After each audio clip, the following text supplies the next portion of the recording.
Yeah. OnChain revolution, you're not bullish enough. OnChain revolution, you're not bullish enough. Every day we steady looking at the market, and we gon' tell you how to get started. Chain abstraction, fear and greed index, always looking at price action. Broke on advance, you don't even gotta mention. I swap it in the deck, you're not bullish enough. Traded in the segs, you ain't trenching enough. We do that market recon. Too much Bitcoin, gotta go to rehab. Shizzy and Yagobi. OnChain revolution, network in the art. Every day we go live, baby, you know where we are. We mention all the networks and the crypto. Need some more liquidity, flipping and trading is the recipe. Too many protocols to count. I get high and I'm never coming down. Number go up, then I'ma say peace. Yeah, you thought that I was gonna leave. Yeah, we just getting started, man. OnChain revolution. Every day. Bring the beat back. Eyes everywhere, gotta be careful with volatile meme coins. You can get some bread if you round trip it, then you gon' regret. All this information in my head. EYOR, touch grass instead. Nobody really knows how it's gon' end up today. Somebody gotta tell you what's happening today. I don't let the money change me, no way. OnChain revolution, here to stay. Yeah, say I'm Sage, man. Voodoo 2 on the way. Yeah. Nicky's.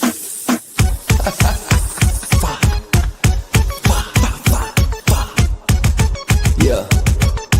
OnChain revolution.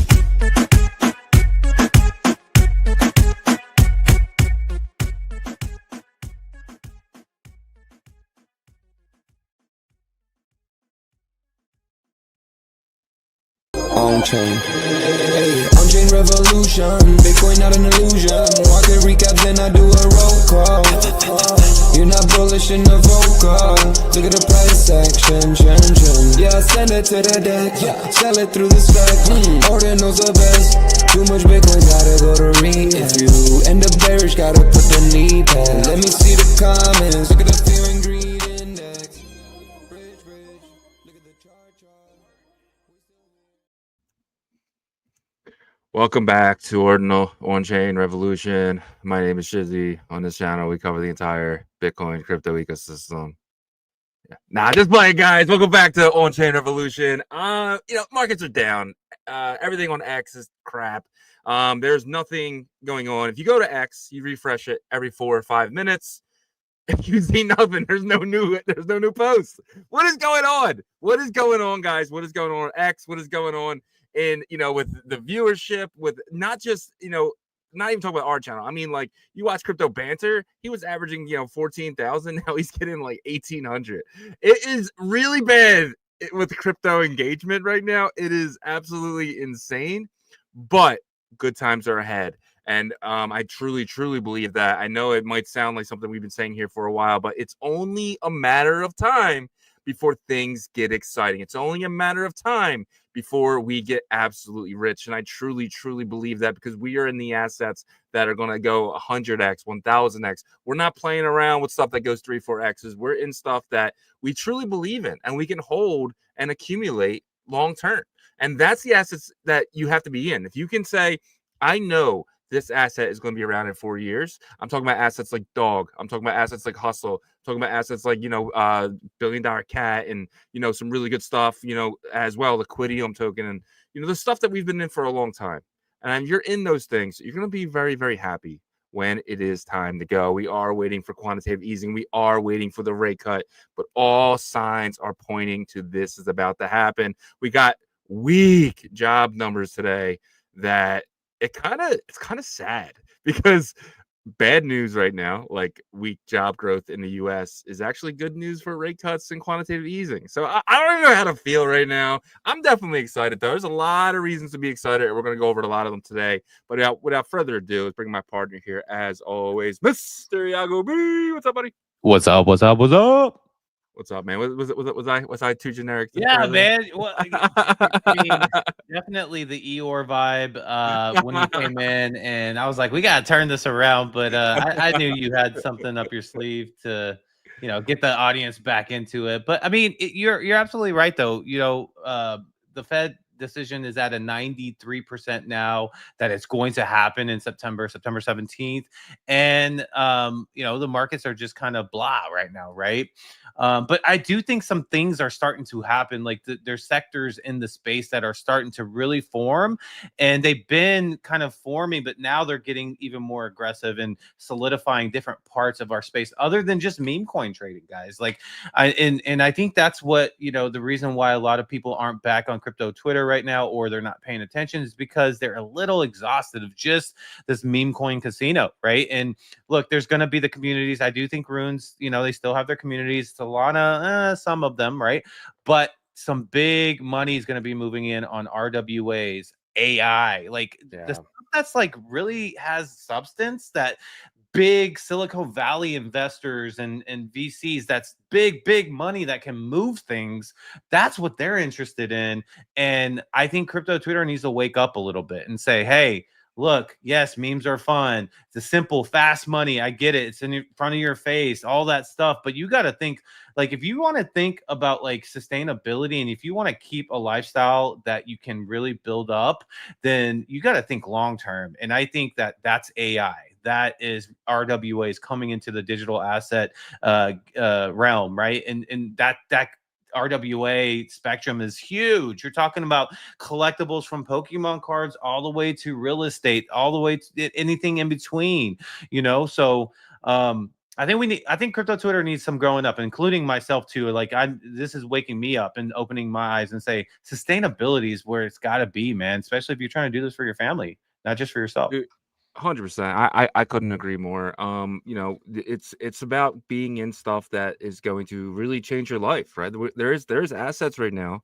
You do have to find them. You do have to pretty much go all in on the good ones, because there's a lot of shit. And then really sustain the mindset of how people did Bitcoin. There was times where every single Bitcoin investor in 2014, 2015 have every reason to dump their bags, but they believed in something.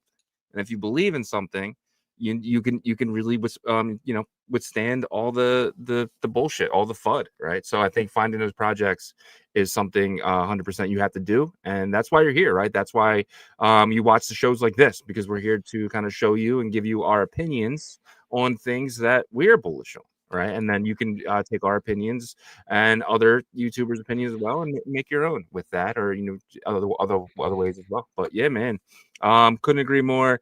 But there's one comment that hit me kind of hard yesterday. So yesterday, I said it was Ness. So I said, my tweet was, I never seen engagement on X this dead. I kept blaming it on summer, but it's September now, and CT feels completely empty. And then Ness wrote, "We are tired and hurting, brother." And I was like, fuck. I was just like, that hit my soul, because it does feel that way, Yeah, and here's I think the transition that's hurting people is our space is getting more serious, and because it's getting more serious, there's a lack of interest in things that were what people made a lot of money on before. And that was meme coins, and I've met Ness in person, actually, in Singapore. I don't know if I don't know if she remembers, but it was at Inscribing Singapore, I believe. Same Ness. I don't know too many Nesses, right? And so, but so I know that she's like intelligent and she's like a smart person. But it's like whenever you play in the digital asset realm, we're so used to so much playfulness in terms of memes and these things. And yes, there was parts of 2020, 2021 that was like utility focused and DeFi and all these like financial structures and systems and stuff. But then it went like, as the bear market went in, it got more and more about memes. And then as we went into 2023 with Bitcoin's ecosystem, even then is like memes with the art, and then these tokens that tried to do some utility, but it was all fluff, right, with the BRC20s. And so now like Solana came in and they were the big guy in town, and they were completely meme driven, right? And so the AI sector was the only one that kind of had this really big run up in 2024 leading to the beginning of 2025, but that was a short period of time, but it was like a serious kind of sector to take serious.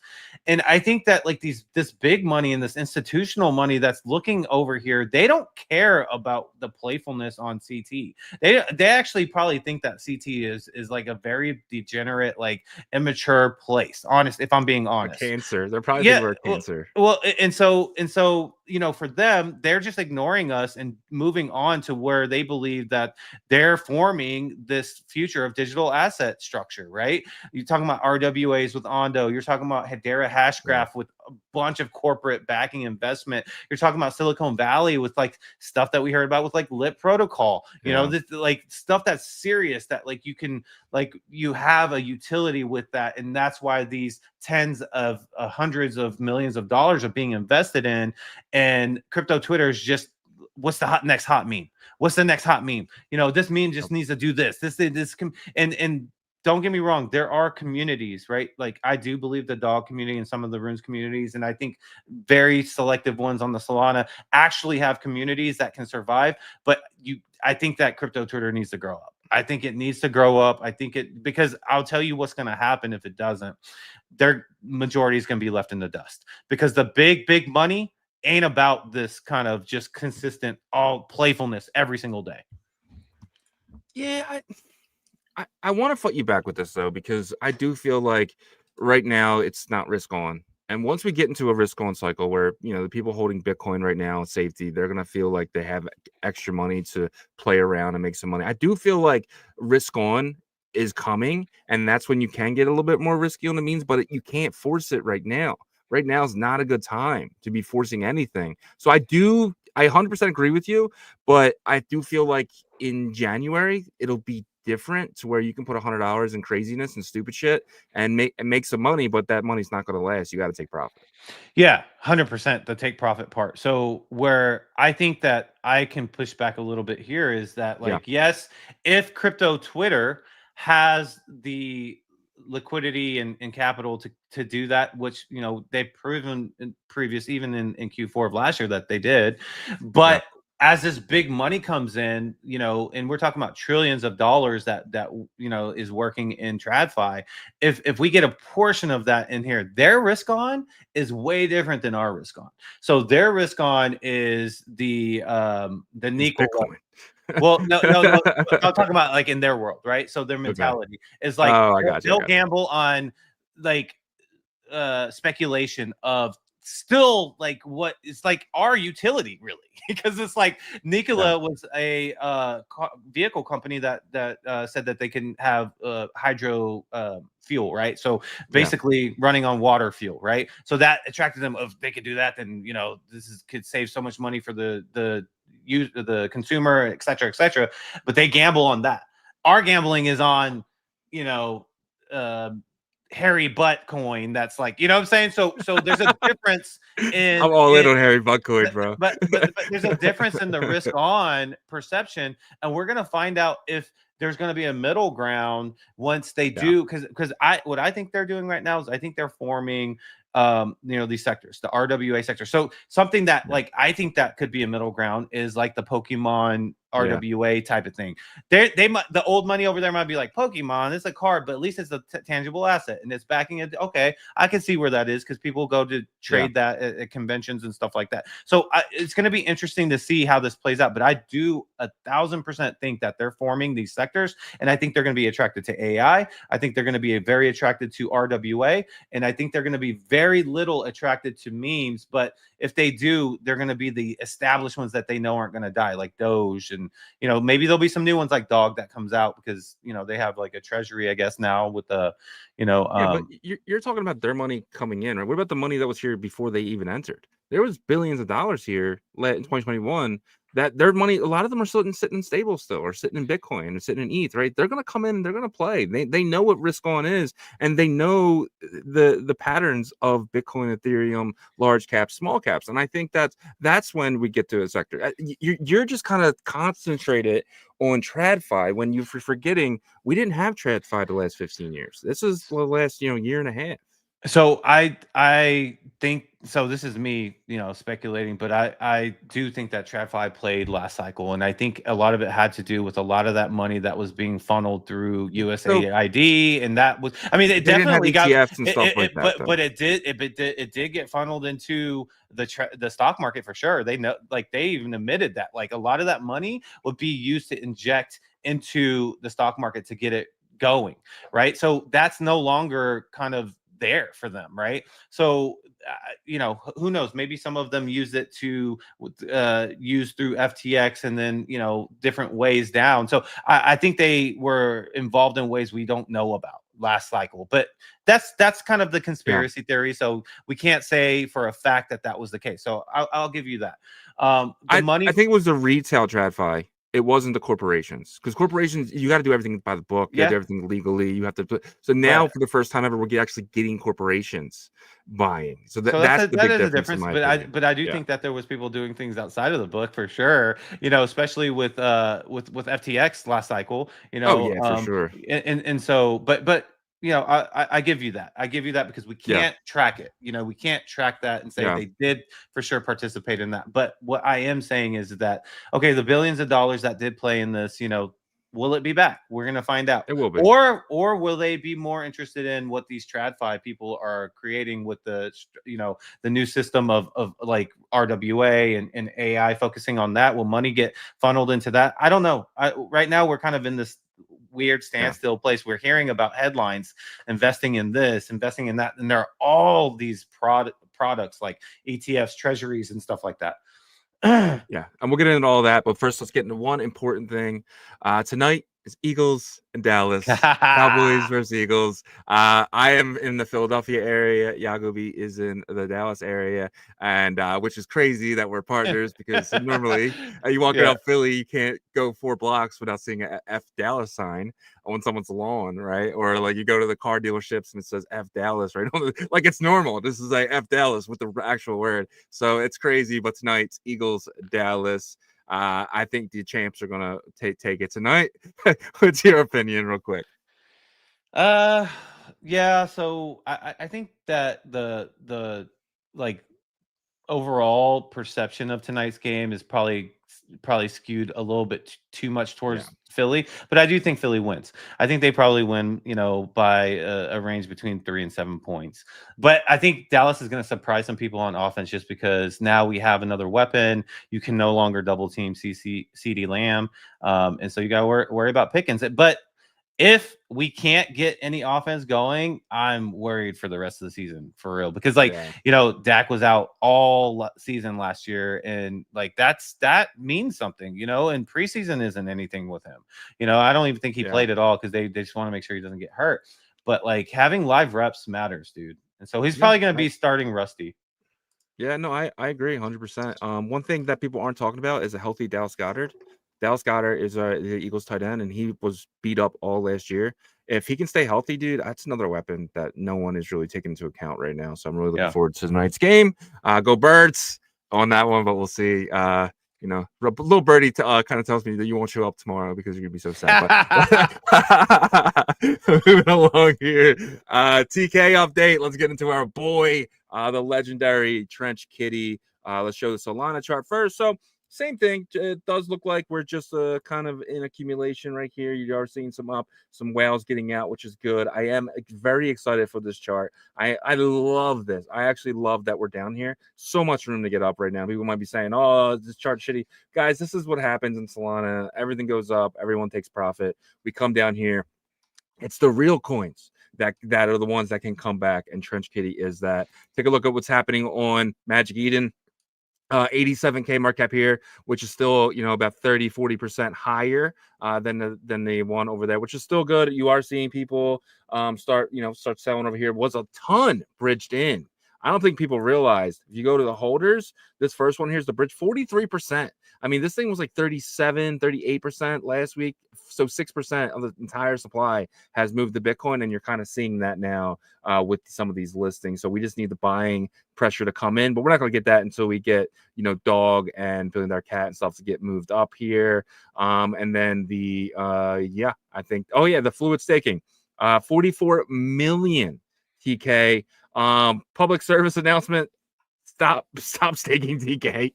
I just want you guys to win so bad. I don't want to see this go to 80. I'm thinking Yagobi. If you're cool with it, maybe we do a second Trench Kitty Vault and we throw up another 35 million. What do you think?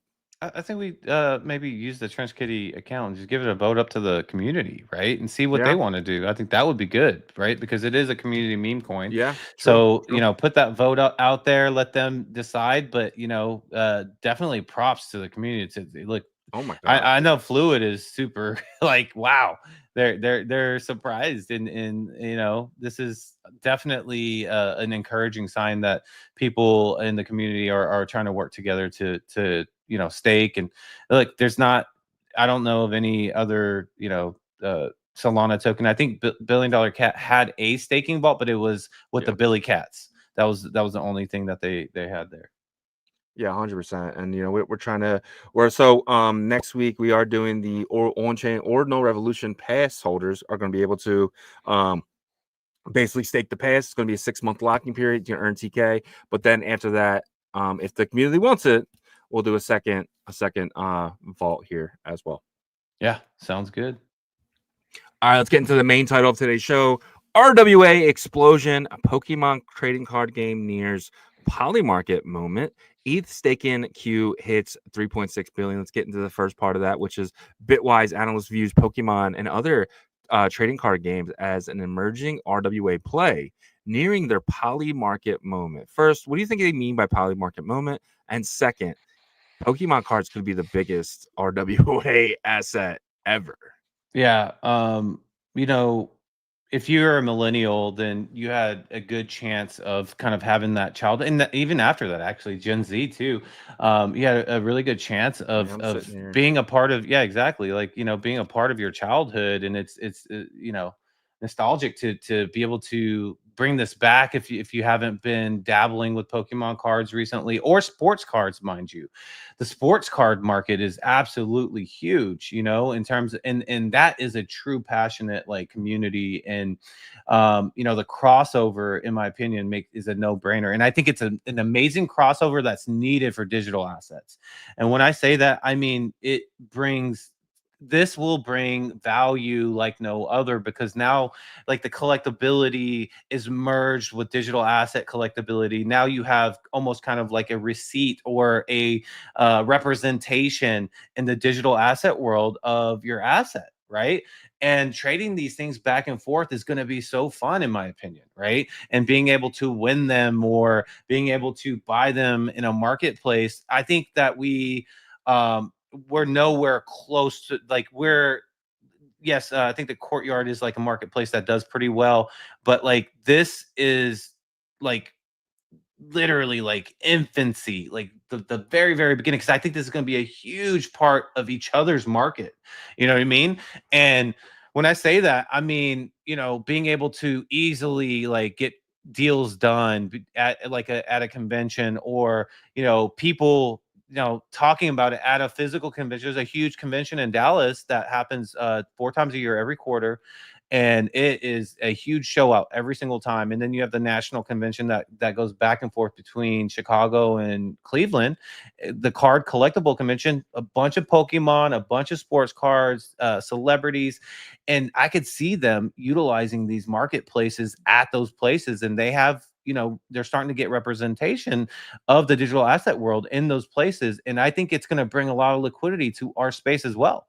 But it's going to be more fun than anything. And that's what we need, man. We need the fun back in a really impactful way. And I think this is going to be fun for kind of our generation and younger, not so serious to be like a derivative type digital asset of a stock, but fun, serious enough to where it's like a physical backing of that digital asset. And I can't wait till this actually explodes. Yeah, 100%. And Pokemon cards are just, NFTs at the end of the day. I mean, there's no difference between, a Charizard and a Node Monkey, right? But, to me, it's pretty much the same. Obviously, no monkeys, they all look a little different. Charizard cards, they all kind of look different. They're all valued differently. You know what I mean? Whether that's, or you can go Blastoise or Venusaur. But do you think we'll eventually start seeing people with Charizard, PS10, Twitter, PFPs and stuff like that? Can we start seeing that soon? Or do you think that's probably not I don't think necessarily like the PFPs will maybe, but I mean, like you're basically letting people know that that's what you own, that specific one, right? I think more Well, than people anything, already do that with yeah, NFTs, that's right? true. That's true. Yeah. But we'll see. We'll see if that happens. I think more than anything, there's gonna be more business structures starting to Yeah. be prevalent. So you're gonna start to see more reputable vendors, right? Because if you start to see Pokemon, like for example, a PSA, they all have a serial number, by the way. And it's an actual NFT or an ordinal. Now I can trade that to you. You can buy it from me, or like on a marketplace, you buy it from me, and there's going to be a specific vendor that now, if you, now that you own that NFT or ordinal, want that actual card physically in your hands, you burn that NFT or ordinal, and the vendor that is going to be known in the space is going to ship it to your address, right? If you want to do that, but you don't have to. You can still kind of keep that in circulation, the digital asset side, but whenever anybody wants to do it, they'll know where to go, where to get the physical good, and it'll be shipped to their place. So now we're combining like this I think familiarity of society and web 2 with our space, but being able to do it and more convenient for them to be able to continually trade these without having to constantly ship back and forth everywhere until that person that receives it or buys it is ready to do so. So it's really cool in my opinion. Is there a real world place where I can go and take a loan against my rare Jordan? Is there any place is there anything like that that exists? No, so that's another opportunity, right? So this is another opportunity. And I see in the comment section, Biff Reynolds says Panini has digital cards already. Panini was too early with it. And I'll tell you exactly why I believe that. Because they were trying to do it to where they kind of they created, they wanted to control the market. So they created digital assets. They created it in 2020, I think, maybe, or 2021, maybe around there. But the way that this free market will work, those digital cards that Panini created, by the way, they weren't a one-to-one backing of the physical card. They were actually exactly. They were a new collection of digital cards. That doesn't work with this model, not this business model, right? The convenience is in the luxury, and convenience is the luxury part. I can actually have the physical good in my hands, and I have the digital representation of it, or not at the same time. Because if I have the digital representation, then the card is with the vendor in the vault. If I want that, I burn that. Now, if I want to sell this now in a digital world or digital marketplace, now I have to go through the process of doing the NFT or ordinal creation and sending it back to the vault vendor, right? So whatever that process looks like. So now we're creating a marketplace that's actually works in the real world and the digital asset world. So that's the difference between what Panini tried to do, which, I respect Panini. They're actually headquartered in DFW as well. And as I mentioned before, my family's been in this business for a very long time. So we know how that works. And that was the problem. They tried to create a completely separate product that was only digital. And with this marketplace and the way it's going to work, that's not going to work. The only thing that, in my opinion, works that way is kind of stuff that's NFTs that are already out there, and it was born as an NFT, separate from a digital, a physical good, right? Like Node Monks and Bored Apes and stuff like that. You know what's going to be a huge business model in the future? Proof of reserve vaults. A vault that can put a tracker on the card to where you can check your phone and see exactly where your NFT RWA is at all times, and those vaults being heavily guarded at just like how some of these marijuana companies guard their money because they can't use banks, right? But back in the day, I feel like you're gonna have these facilities that are heavily guarded with millions and millions of dollars of assets that are wrapped up as NFTs in them. There's gonna be a huge in my opinion, jobs. You're gonna see warehouses created with heavily guarded, and they're gonna be everywhere, especially probably in like places where it's nice weather and stuff like that, so it doesn't get dry and stuff like that. Absolutely. And they're the Web 2 or a regular society of the card industry already has it set up. The only thing they need to do is add the technology for the tracking on the blockchain part. Because right now, like if I want to send a bunch of cards because I don't want to have to manually put them on eBay one by one, I can just send a bulk of cards to PWCC, which is considered a vault, and they put it on their marketplace and other marketplaces for me, right? But I know where it's at. I can track it, right? So I think that's going to be something that's going to be a service in the future of where is this exactly? Where is it pinpointed, right? And then that way the digital asset version of it can free flow and people will have confidence in that. You know what I mean? Because they know that it's always backed by this Charizard, PSA 10 Charizard, right? So again, we are in the infancy of this, and I think it's going to explode at some point because I see how this industry already works, and the industry is a multi-billion-dollar industry, and I know it's just a matter of time that once they merge, there's going to be an explosion in the digital asset world as well. I love this. I can talk about this all day, man. Absolutely awesome to see. We're seeing stuff like this actually come into our world, right? Is that cool? We've already been here, and now we're seeing stuff come into the places where we play. Love it. Absolutely love it. We got to move along. Ethereum validator queue, a total of 833,141, 800,000, 33,141 ETH are currently waiting in the staking queue with an estimated processing time of 14 days and 11 hours. So right now, to get all that in, it's going to say 14 days and 11 hours.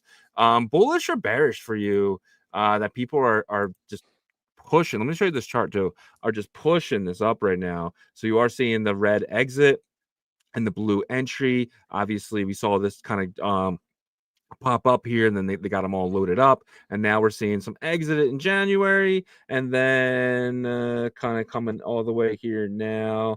You are seeing some exiting a little bit, but you're seeing more come up as well. Yeah, it's matching it, right? So that if you look at the last strong exit period in January, like there was nothing to kind of buffer that. Right now we're getting kind of the entries kind of going against it. So if the entries actually start to go above the exit and more of this like really strong trajectory to the upside, we'll see a little bit of a supply shock, I'm sure. But this is kind of like the efforts of Tom Lee and these other people that are really bullish on Ethereum and the staking mechanism behind it. But it's going to be interesting to see when things kind of turn around, whether that's going to be next year, 2027, because I mean, what goes up must come down, right? Right now, it's kind of, this is a good sign that it's matching one for one, almost like when one comes out, one goes in, right? And it actually might be more to the entry side. So I like this. I think this is bullish.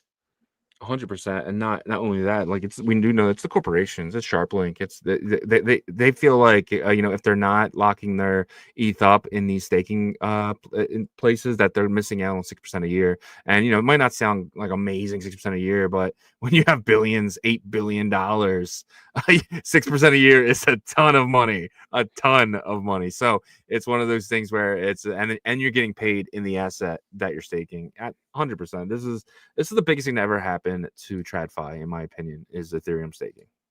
Yeah, Ethereum staking, and then there's other models too, right? Like the Solana staking and stuff like that. As long as they, TradFi can continually prop it up in terms of like, this is long term, we're trying to make this sustainable, then this will be bullish for a while.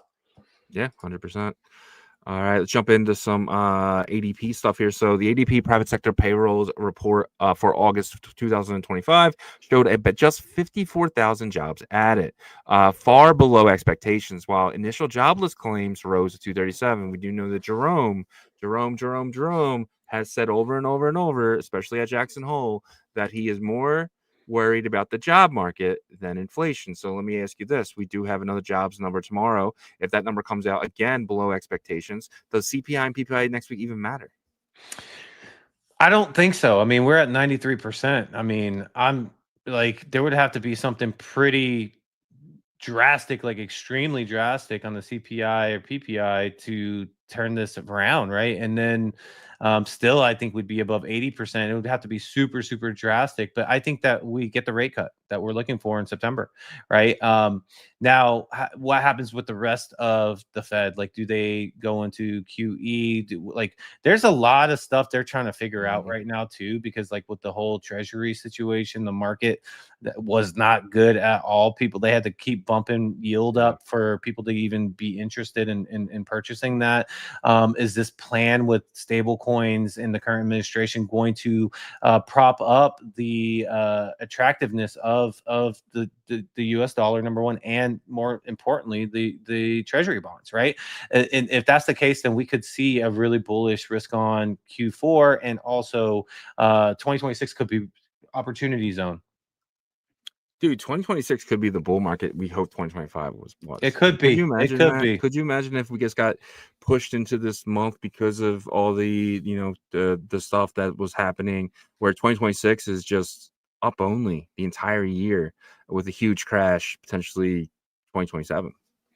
Yeah, I mean that could happen. Right now there is the Supreme Court. They're waiting on kind of like the tariff situation with that. The lower courts pushed basically, put the current administration in a tough spot with the tariff revenue that they've been able to earn month over month. But they're hoping that the Supreme Court will, overturn that and they can continue on. I hope that happens, actually, just because I want the plan to be fulfilled at least throughout the year and see what happens in 2026, right? So, but those are the kind of things that I think is holding back where we are right now, right? So we do know that a rate cut is coming in September, but with that whole court case, and then also, how does the Fed react to not only hopefully just doing the rate cut, but also going into a QE situation where they're buying up, the market. So, yeah, 100%.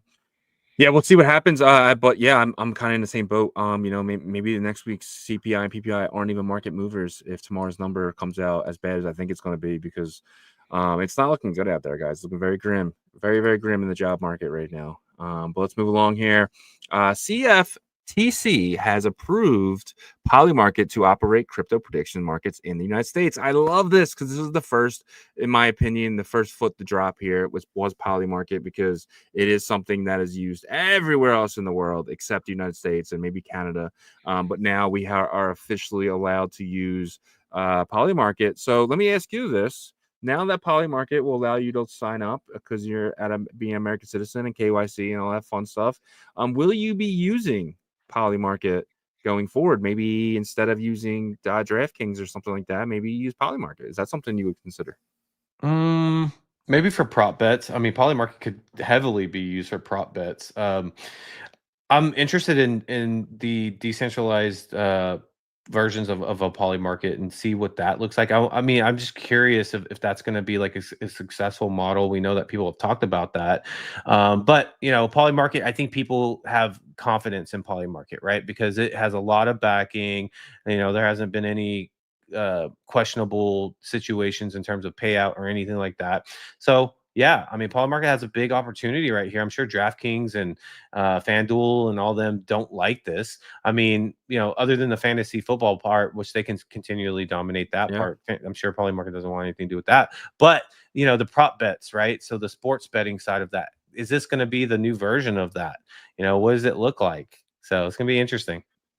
I mean, too, and this might tell you who's going to win the Super Bowl, right? So right now it's predicted Buffalo Eagles Super Bowl. I know, man. The best in the NFC, the best in the AFC, right? So for me, I might just take this and just roll with it, right? Put $100 on this at 11%. They won last year, dude. The NFC East cursed. We are a dynasty, bro. I don't know, bro. Dynasty. The NFC we have East the never best team in the league. repeats. The teams that win the NFC East never repeats that crown. But you don't necessarily have to repeat the crown to get to the playoffs, right? You can be two high record teams. But with that being said, I think with Super Bowl predictions and in sports, there's always a human aspect to in terms of injuries and stuff like that. So I do think that that's going to be harder. But as we go mid-season, I think that man, I'm going to use that. I'm going to probably do a little bit of a one of those prop bets for who's going to win Super Bowl mid-season, maybe like 70% through. Sports books might end up hating Polymarket a lot. They will. No, they 100% will. And I'm about to put $1,000 on Tennessee, and just because if I win, I'm going to win $100,000. So it's like, and Tennessee, dude, Cam Ward, in my opinion, is going to be a legendary quarterback. A legendary quarterback. I think That's the kid is a so little good. early, So but good. he does. I know his personality gives Steve McNair vibes for sure, like that. It calm, does. cool, It collected. So, and like maybe $100 because $100 still wins you $10,000. yeah. Right? So $100. something like that could be fun, but really awesome. Kraken actually, after that news came out, they went and bought a company. Seconds later, they bought Breakout, which is to what you just said, a prop trading asset, very similar to Polymarkets, right? You're able to kind of go there and kind of do some trading just like you would do with other stuff. So you can choose your account size and stuff like that. So, but pretty crazy. Right after that announcement, Kraken says, "Hold my beer." Kraken might be the biggest exchange, especially in the West, that just like goes from mediocre to the best very quickly. Yeah, so that's good for runes if that happens, right? I mean, that was one of my calls, was that Kraken is going to be the breakout centralized exchange of the year or of the cycle. But we're also going to probably start to see some changes in our sector in terms of like what type of products these centralized exchanges and large digital asset companies own, or what's under them, because this is new, kind of new, right? Like whenever you're talking about a prop trading program, now you're talking about like huge corporations that are going to have these child companies underneath them, and it's all to drive revenue for the mothership. You know what I mean? That's kind of how the Web 2 works, right? The corporations in Web 2 work. And so interesting that they did that right away. It's almost like they already had that set up and they were just waiting for the green light from regulators in the US. Yeah, 100%. All right, something to the next thing here. So I think Wintermute has some huge money behind it, because listen to this, ready? So Wintermute urges the SEC to clarify network tokens like Bitcoin and Ethereum should not be classified as securities.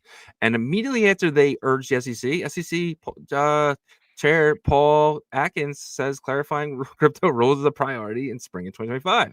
Agenda spring of 2025, which I don't, maybe 2026. I think that's maybe it just has been a priority. Okay, agenda gotcha. Alongside deregulatory reforms, a framework was submitted to the SEC's crypto asset task force to make digital assets quantum safe. So Wintermute says, "Yo, do something." Paul Atkins comes out and says, "Yes, sir." How do you feel about that? I mean, I thought that was already clarified, but I think they want like it in the actual, documentation of regulation that, this is Bitcoin and Ethereum are, not classified as securities, and also whatever other assets, they should just kind of update that on a annual basis, right? But the quantum safe part, I think, is very important as well, just to, have, just be proactive with that. I still think we're probably 5-10 years away from that, like to where you have to fully worry about that. I think there was something that went through to where something was decrypted at a 6-byte level, but like Bitcoin is 256, right? So like we're still very, very far away from that.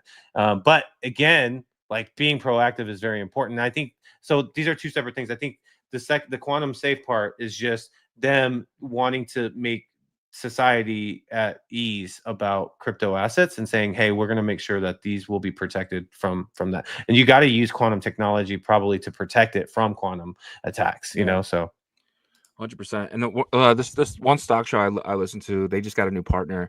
The show is called Pre-Market Prep, and there's their complete stock show. They just got their newest partner is Hive blockchain, which is one of the biggest miners in Bitcoin. And so he came on the show to kind of announce our partnership. And the first question they asked him is, should I be worried about quantum computing? And his answer was, I'd be more worried about JP Morgan. That's what he said. He said, I would be more worried about JP Morgan with quantum computing than Bitcoin, because it's going to take a lot more hash power or a lot more quantum power to crack Bitcoin than it is to just make some changes at the local bank account, right? Yeah. So that's to me, it's like, if you're worried about Bitcoin, you should be worried about the entire financial system, not just Bitcoin. But there will be, laws and stuff taken. You got to remember too, who wants to solve this problem more? Google, right? These bigger companies, Apple, they want to solve the quantum problem first, and they have the most money behind them. So they're going to obviously figure out a way to create it, and then they're going to figure out a way to counter block it, because they do not want their businesses to get, any access from the outside, right? Could you imagine if somebody gets a hold of some stuff in Apple where they can control iPhones and stuff? It'd be way worse scenario for the world than Bitcoin. But it was really cool to kind of hear him say that. Yeah. It's a little scary, but at the same time, you're right. Like, these large corporations, they want to make sure that their data and information is secure.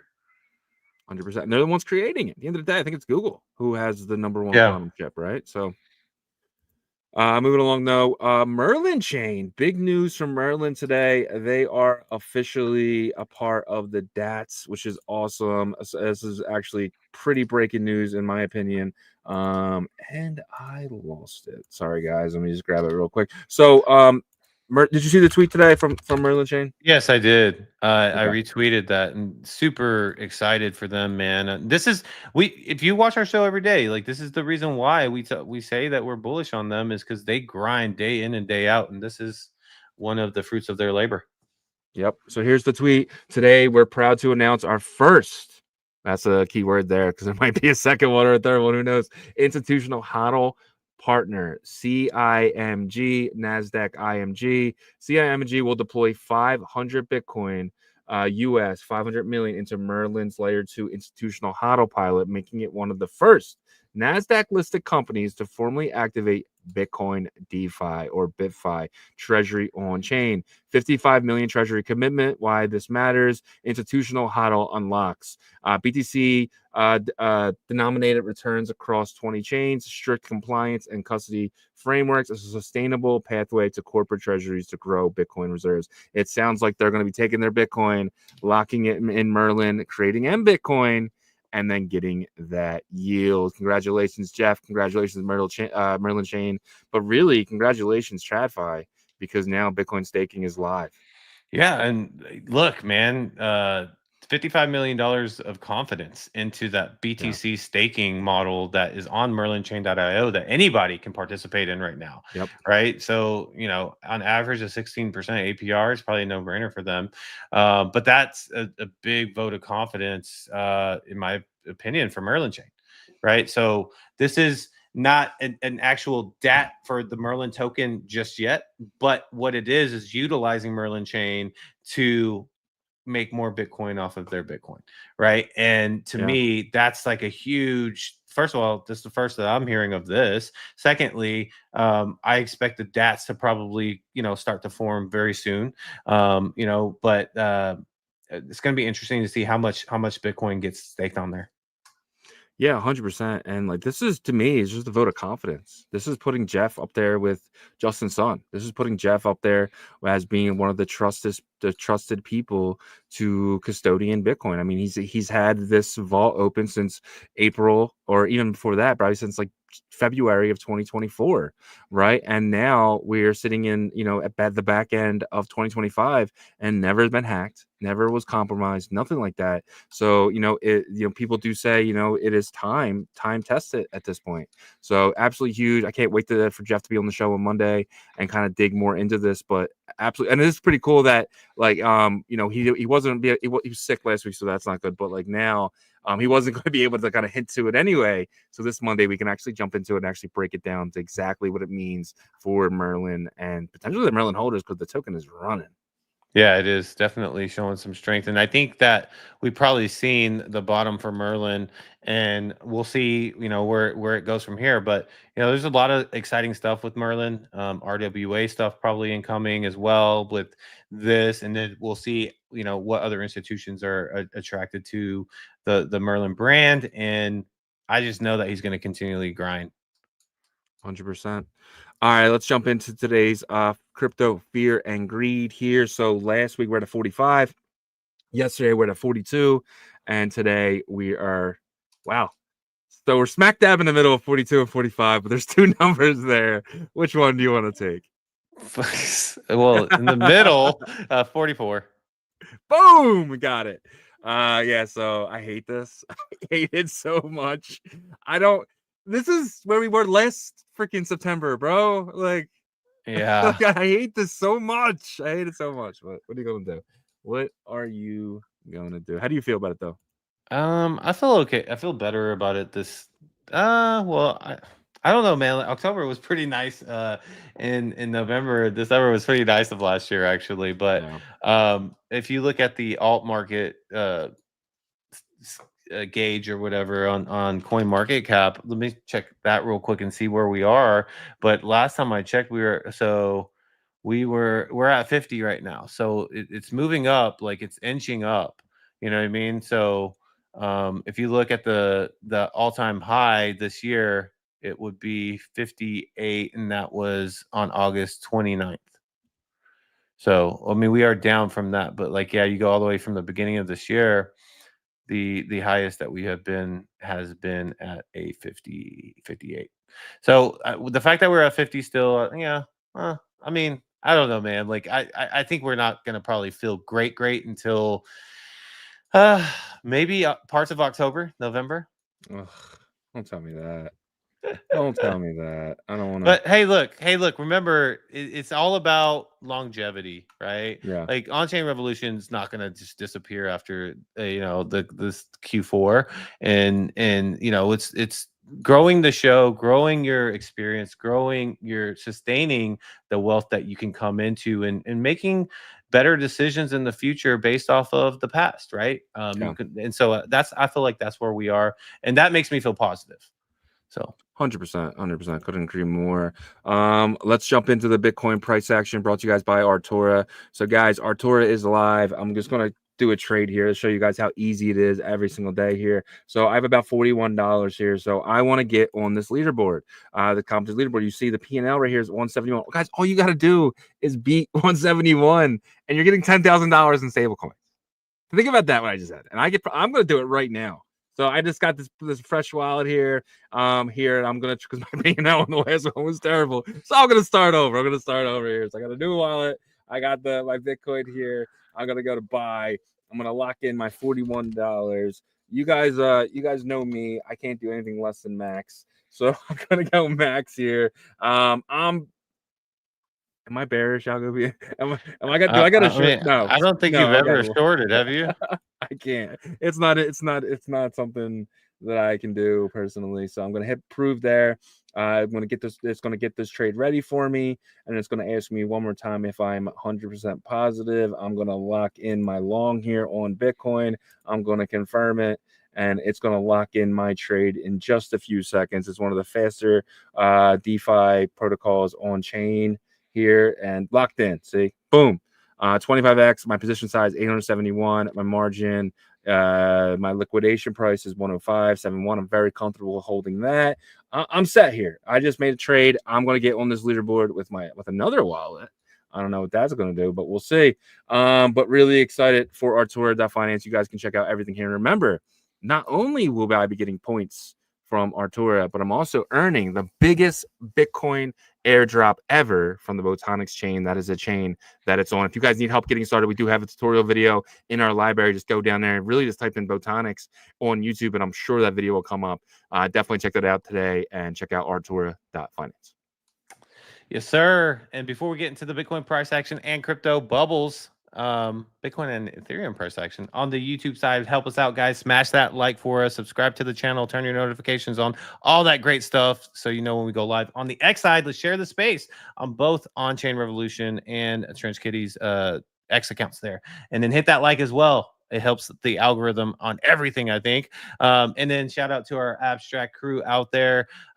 Share this link if you don't mind. Same thing with Spotify and quick. Twitch, Kick, and Rumble. But let's get into some Bitcoin price action. I was just taking a look at Bitcoin, man. It definitely looks like we are in a trend reversal right now on the hour chart, at least. Man, what a fake out right here, though. God, that was nasty. RIP to the traders that were trading the hour chart, because this looked like it was about to close up. But yeah, so that was what, we were in this uptrend, right, on the hour. You had to probably imagine that at some point, though, this would, the trend would flip. Now, are we going to go sideways here, or are we going to start a downtrend? I mean, if you look right here, it looks like it's going straight down. So there's not even like really a trend to the downside. It's just straight down.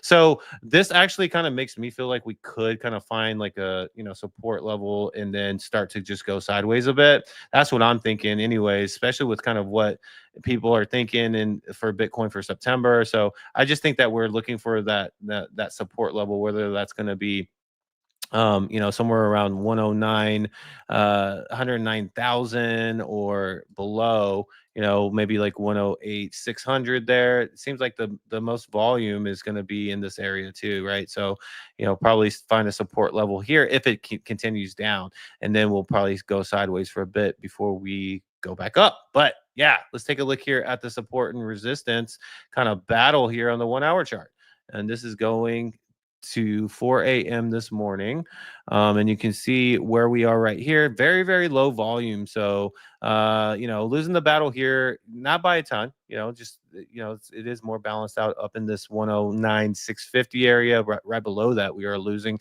and we'll probably end up get here where the volume is higher, and it is more balanced in this area. So we could kind of tread back and forth in the 109 450 area. Below that, we do have support, but it's one level of support, and it's very low volume as well. Below that, we have the resistance is kind of winning. So if we do get a free fall, like I mentioned earlier, those levels of support in the 108 area, we could get there and just kind of go back and forth, kind of chop sideways.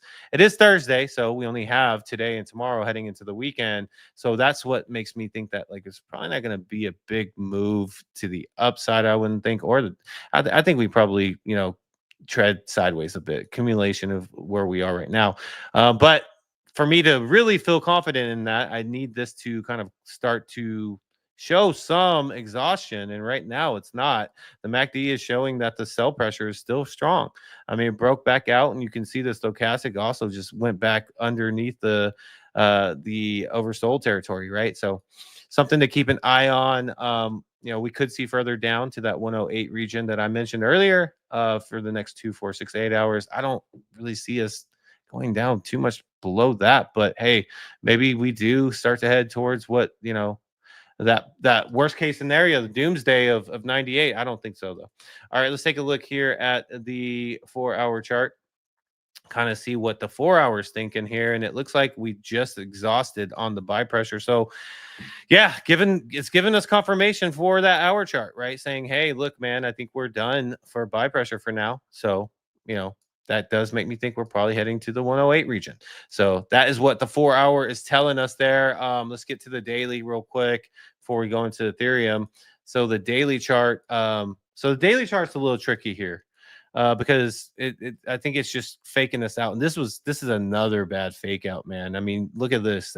Imagine trading on a higher time frame, thinking that you're being safer, and it does exit the oversold territory, going hopefully to overbought on the stochastic RSI, and the MACD is showing before what we see now, showing that it was done.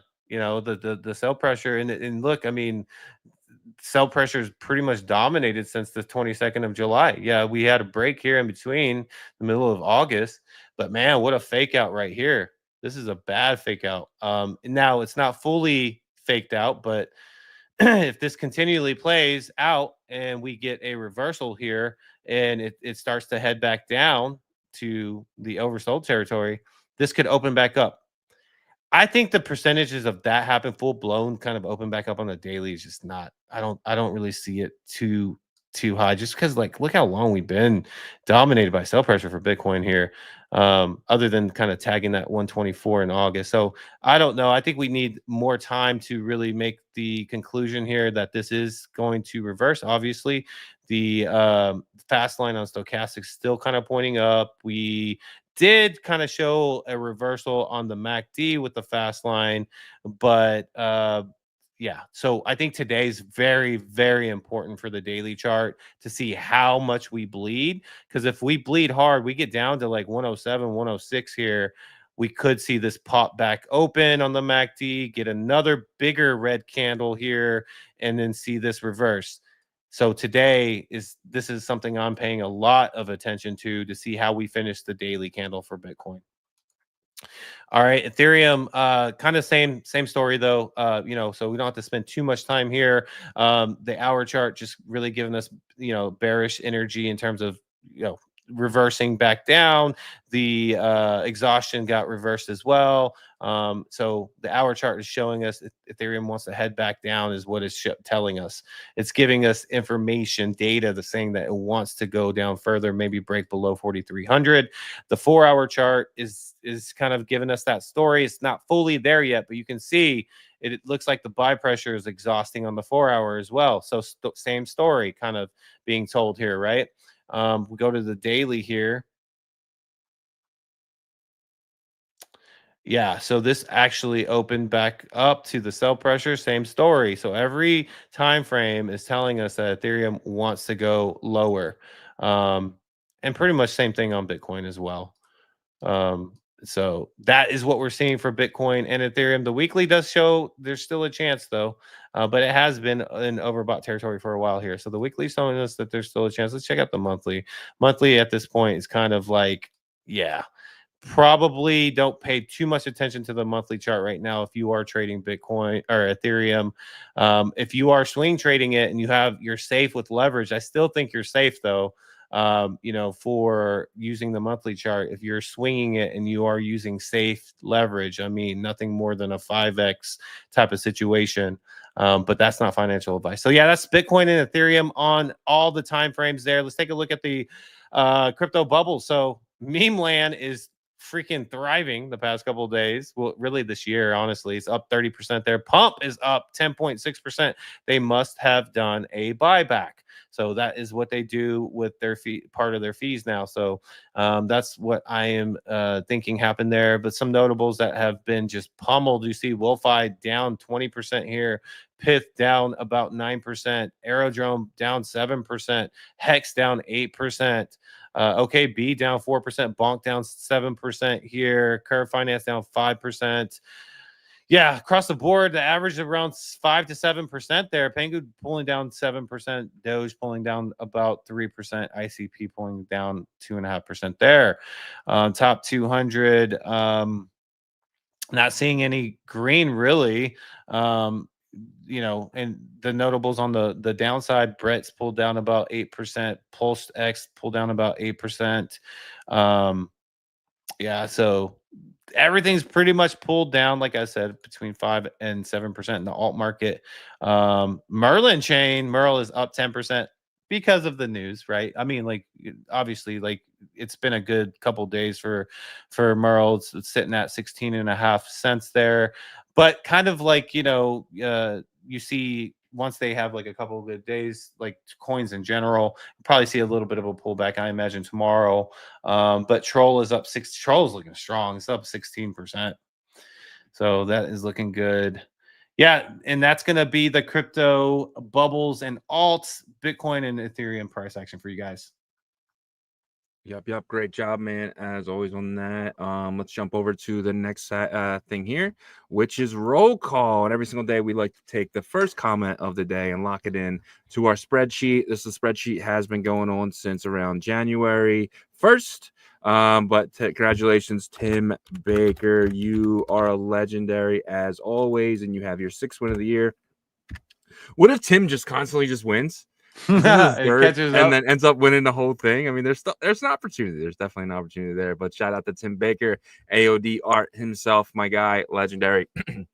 Level Up Tech is here. Shout out to Level Up Tech. Bitcoin is Truth is here. My guy, Vader Time, man. Every single day, man. Really appreciate you. Spindrift, legendary himself. Dude, you guys are here every single day. K99, Abstract, Mats, Chief Axel is here. Says Kitty in the trenches with OR. Yeah, man. 100%. Nighthawk is here. Shout out to Nighthawk. Superfan is here. Buenos ideas.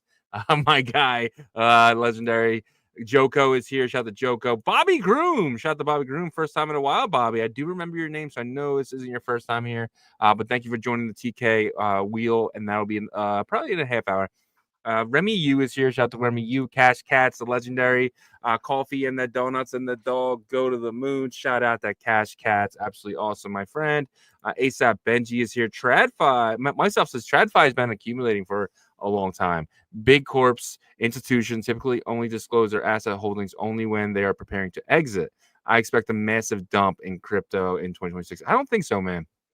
I think, how can you be bearish when the president of the United States is saying he wants interest rates down to 1%, and we do know he gets to pick the person who gets in charge in March?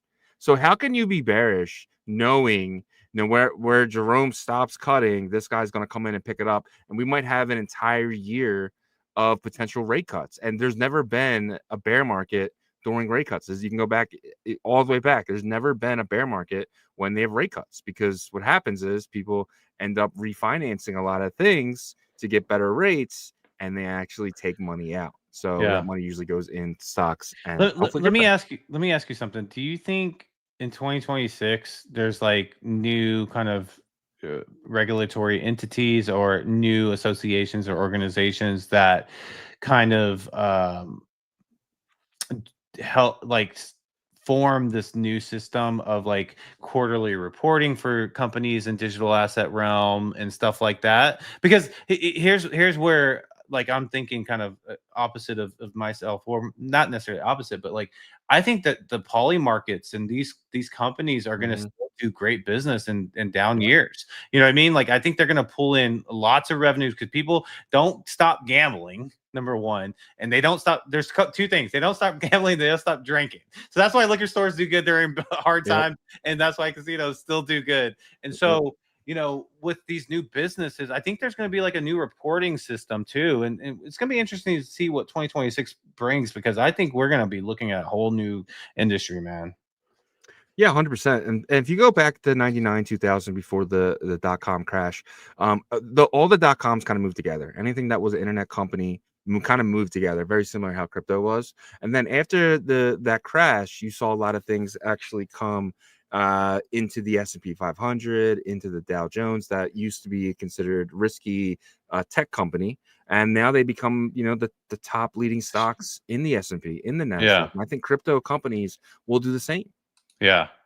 And so that's why I look at something like, you know, Agent Hustle as like being one of those small winners, because you got to try to find those small winners that are going to be revenue driving in the future, or potential of revenue driving. That's the two things that you got to have, but it has to be a legitimate company, you know? And so we'll see. 100%. Patty Poo, it's my guy, legendary, got added. Biff Reynolds says Panini has digital cards already.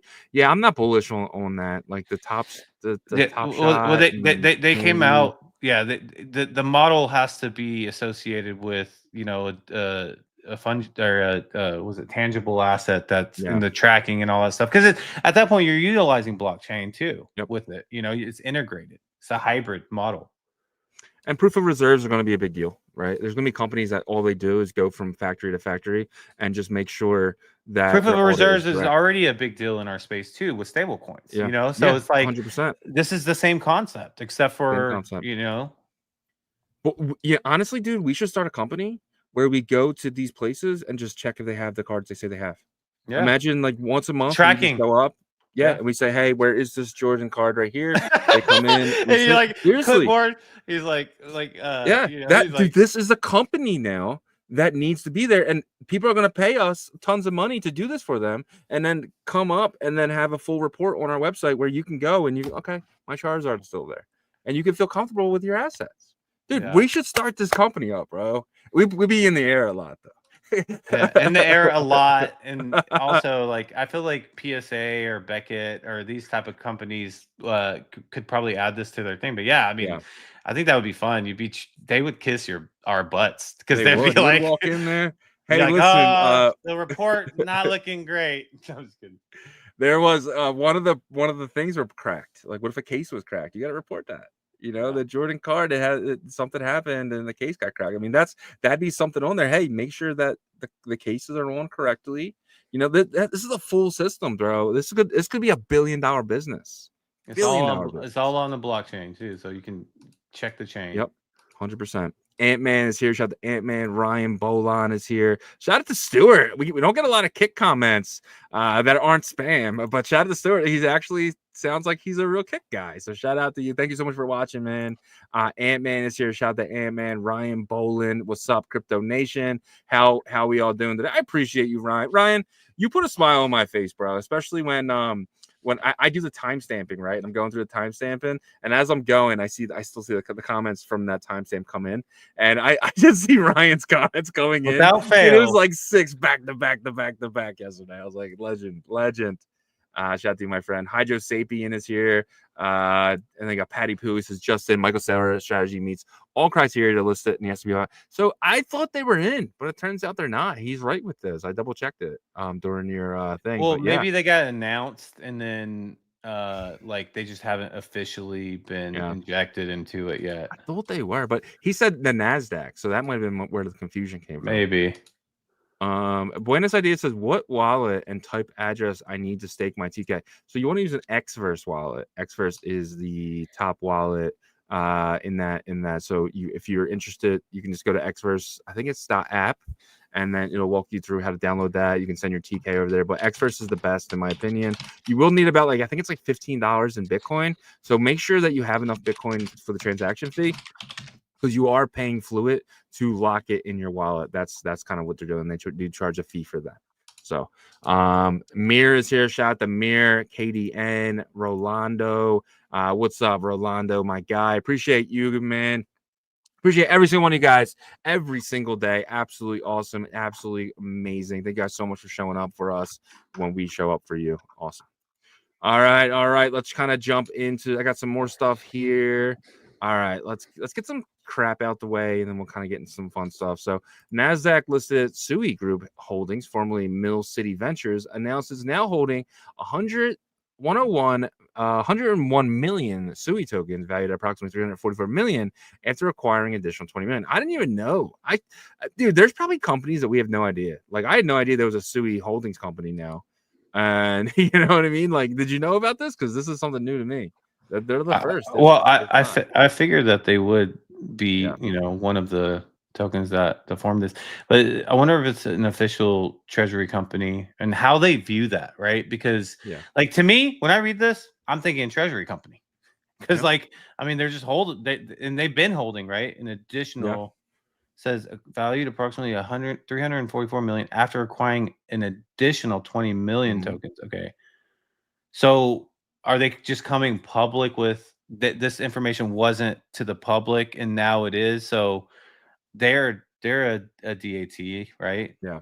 Asset treasury company, in my opinion. 100%. So SUI gets added to that list. Good for SUI. Bitmine adds another 14,665 to ETH, or 65 million. This is becoming a daily habit for Tom Lee right now.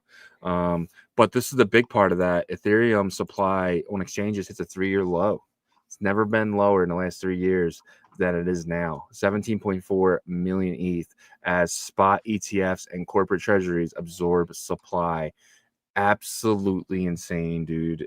I think ETH is going to be it's going to get hit. Like, the supply on exchange is going to hit hard. I feel like, especially with the staking that's happening.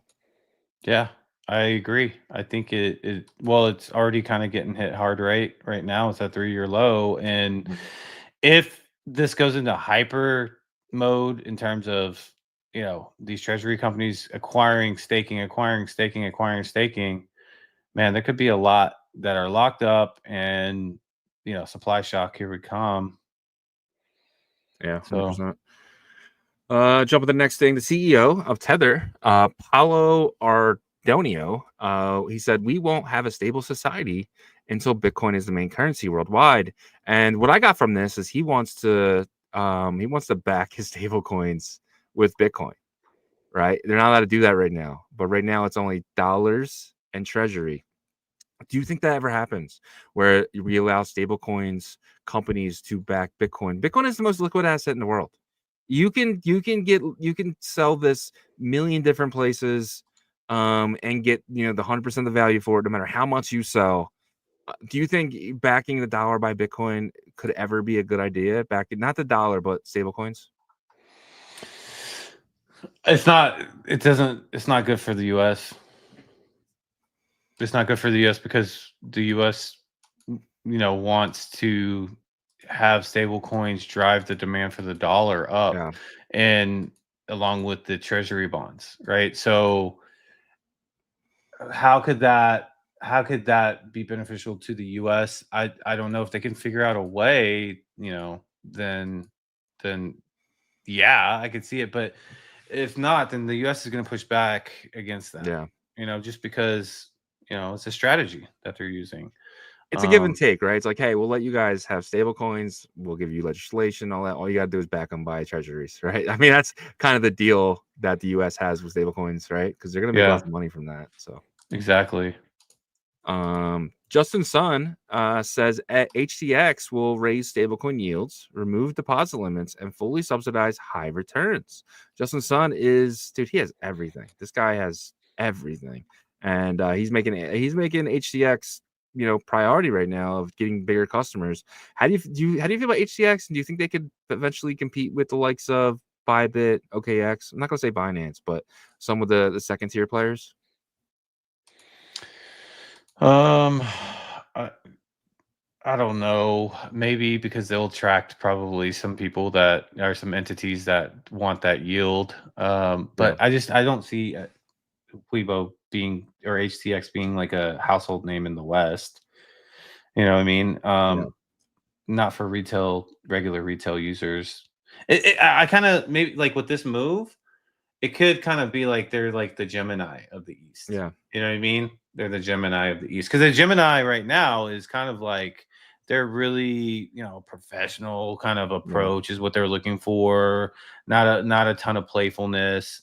And I don't know if Justin Sun's trying to do that with HTX, but seems like he's trying to go into stablecoin yield, which institutions probably love that.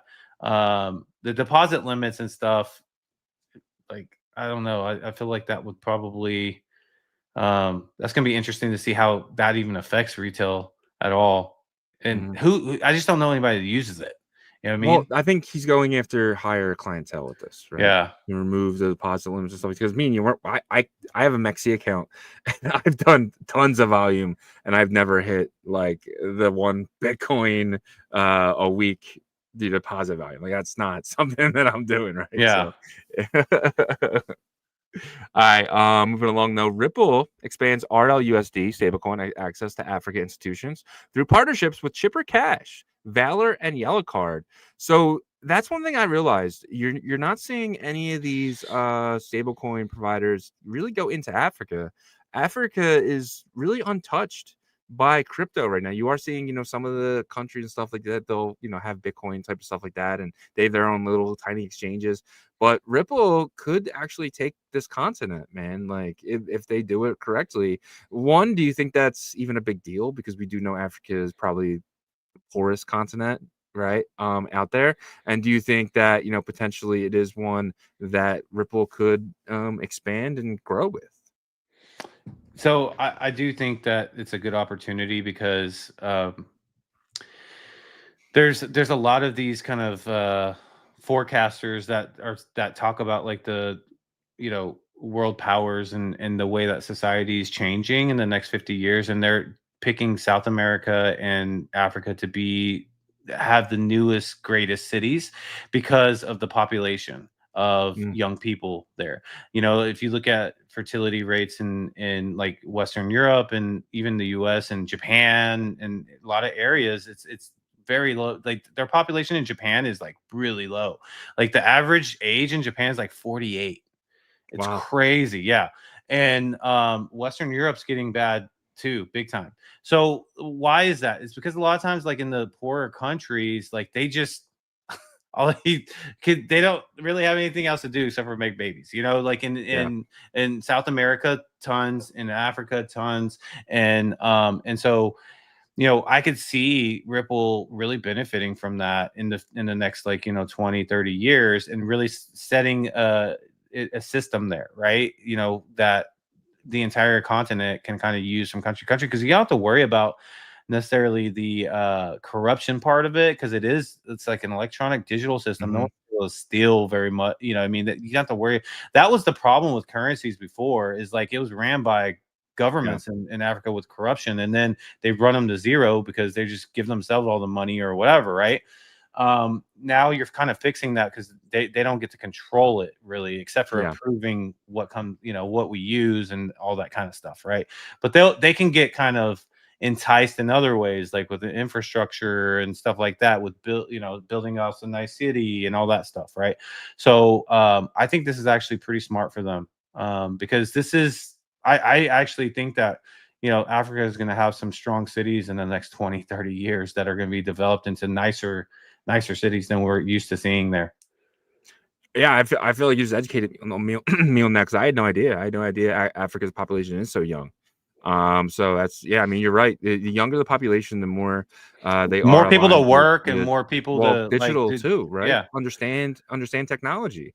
No offense to the old people, but it's harder for them to even use iPhones. While my kids at 4 years old were doing a better job than my mom. Right. Yeah. So it's just one of those things where it's like the younger you are, the easier you are to adapt to technology. And that's what crypto is, right? Crypto is in my opinion, the leading technology behind AI. Yeah. And it is a societal thing too, that like the more younger people that you have in those countries, that the more that, hard work can be done and stuff like that. And the older people can kind of rely on the younger people a little bit, right? In terms of the society. And like, that's a big problem in Japan right now. Big problem. Yeah. And their interest rates are so low. I know they're going, they got lots of problems. Yeah.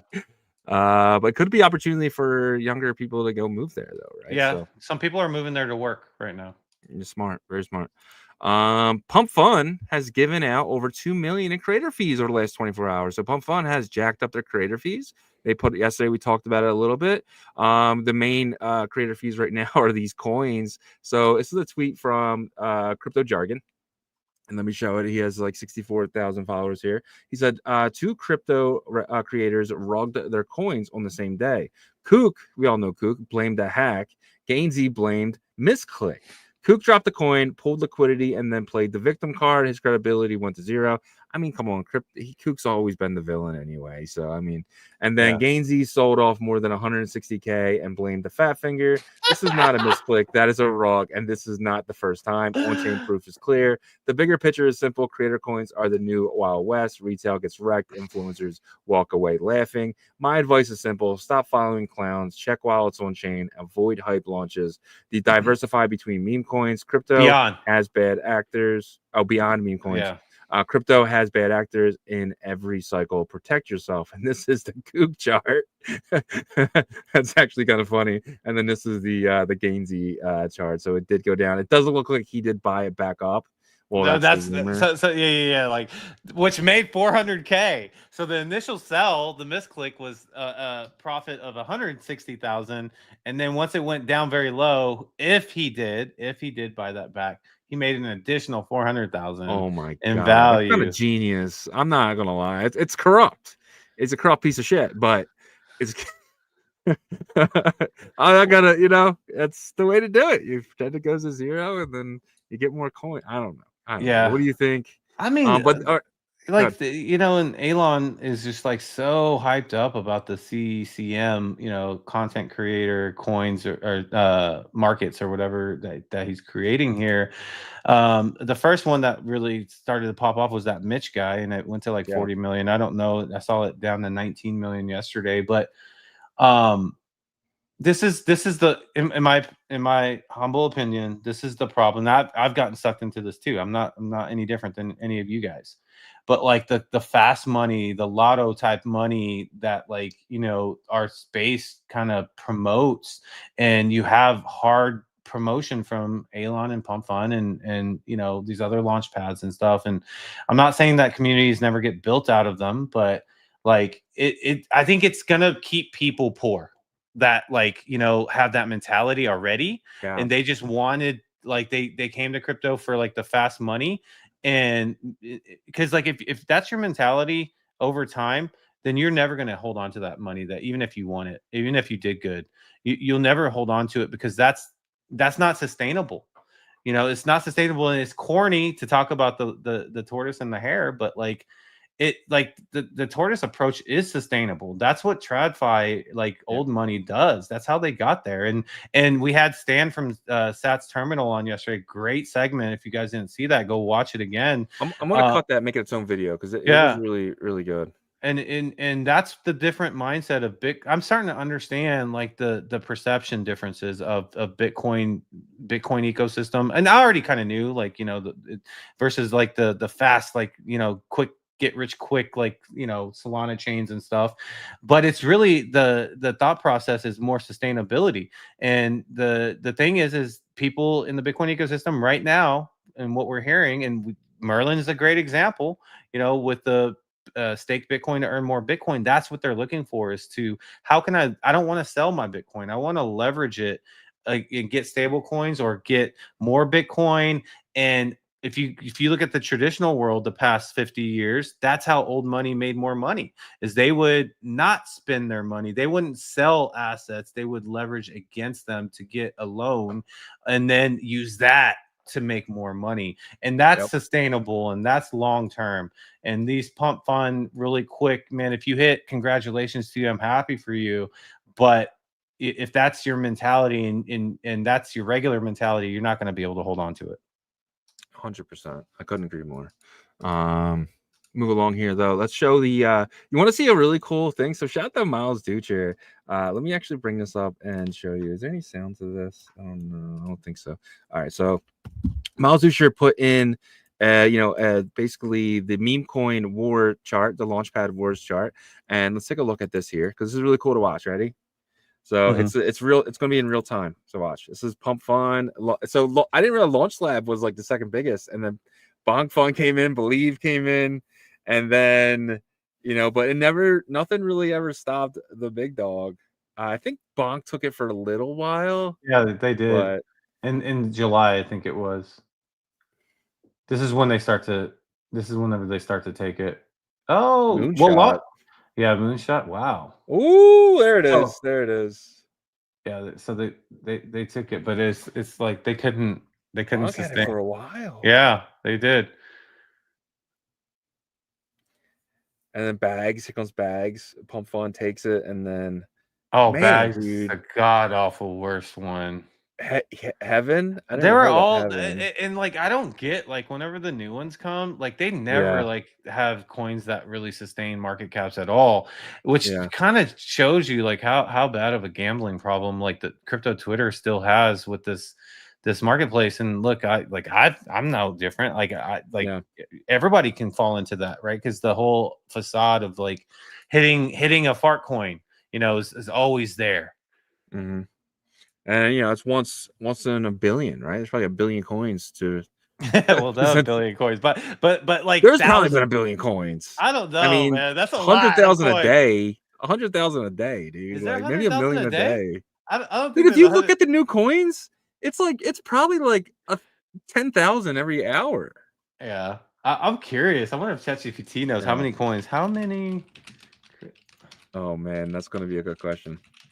All right, let's move along here, though. While you figure that out, I'm going to read the next thing. So this is pretty big for the Bitcoin ecosystem. So Xverse, the home of Bitcoin Fi, with the latest Xverse extension update, we've added support for Spark tokens, BTKN. Huge. Yesterday, they announced support, or a couple days ago, they announced support where you can convert your Bitcoin into a Spark Bitcoin, which is just Lightning Bitcoin. And then today you're officially allowed to add your BTK. You'll see them in your wallet now. We do know they're traded terribly still. But if you head over to it's a sparksat.app, you guys can see that, there's a couple of them with some pretty big market caps. Flashspark's at 2 million, Telespark something brand new, 83k, Bits is at 300k. The one I like is Snowflake because it's the SparkSat coin, and they said they're going to have like a flywheel effect where they start buy it back and burn it and stuff like that. And it is the largest by holder count as well. Very bullish on this one, Snowflake. I'm actually thinking about throwing a few $100 at it and kind of see what happens. But how do you feel about Xverse now? Is this a pivot too towards this for them, or this is an addition? I think this. I wouldn't say pivot because they're very still involved with the runes communities and stuff like that. But I think for them, it's like a wallet. It's a no-brainer to support this in case it takes off. Yeah. This is where they have the edge on Unisat, in my opinion, is because someone could say, well, Xverse didn't support BRC 2.0, but I think that was more of like research. Yeah. They were just like, I don't think this is gonna be, but why would Unisat not at least support the token standard, considering who is leading this movement with Spark? What's his last name? David Marcus. David Marcus, right? So, and his son Ethan Marcus. Yeah, so they have a lot of Silicon Valley connections, and that kind of capital, money can do a lot of stuff, guys. There's a rumor that the former one of the top Facebook AI guys is a part of the team too. So there's a rumor that potentially they're building some AI stuff as well. So I don't know. It seems very interesting for sure, unless he's just going to become a crypto dev. I don't know, but we'll see. But I love this. I love that Xverse is always leading the charge. When it comes to new stuff, and they do it again. Yep. All right. So the top meme coin.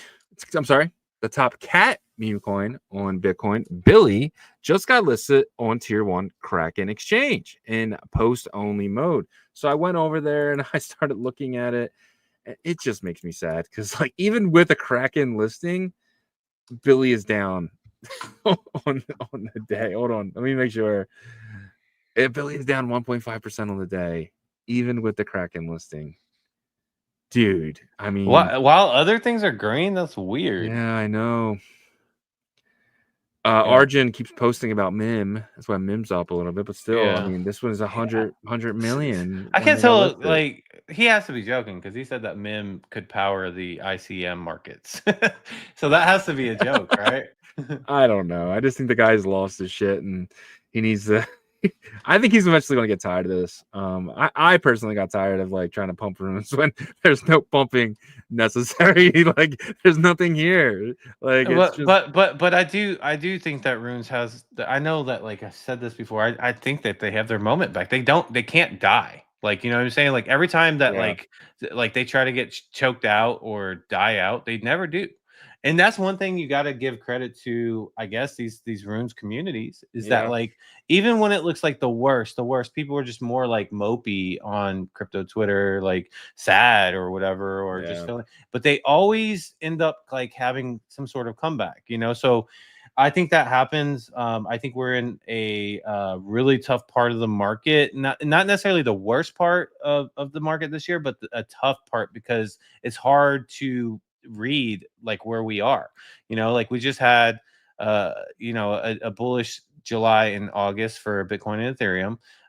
Some of these rooms pumped up some, but not really. Solana stuff kind of was everywhere. Coin went to $1.15, but then it went all the way back down. So it went from 82 cents to $1.15 all the way back down to 70 something cents. I don't even know where it's at now.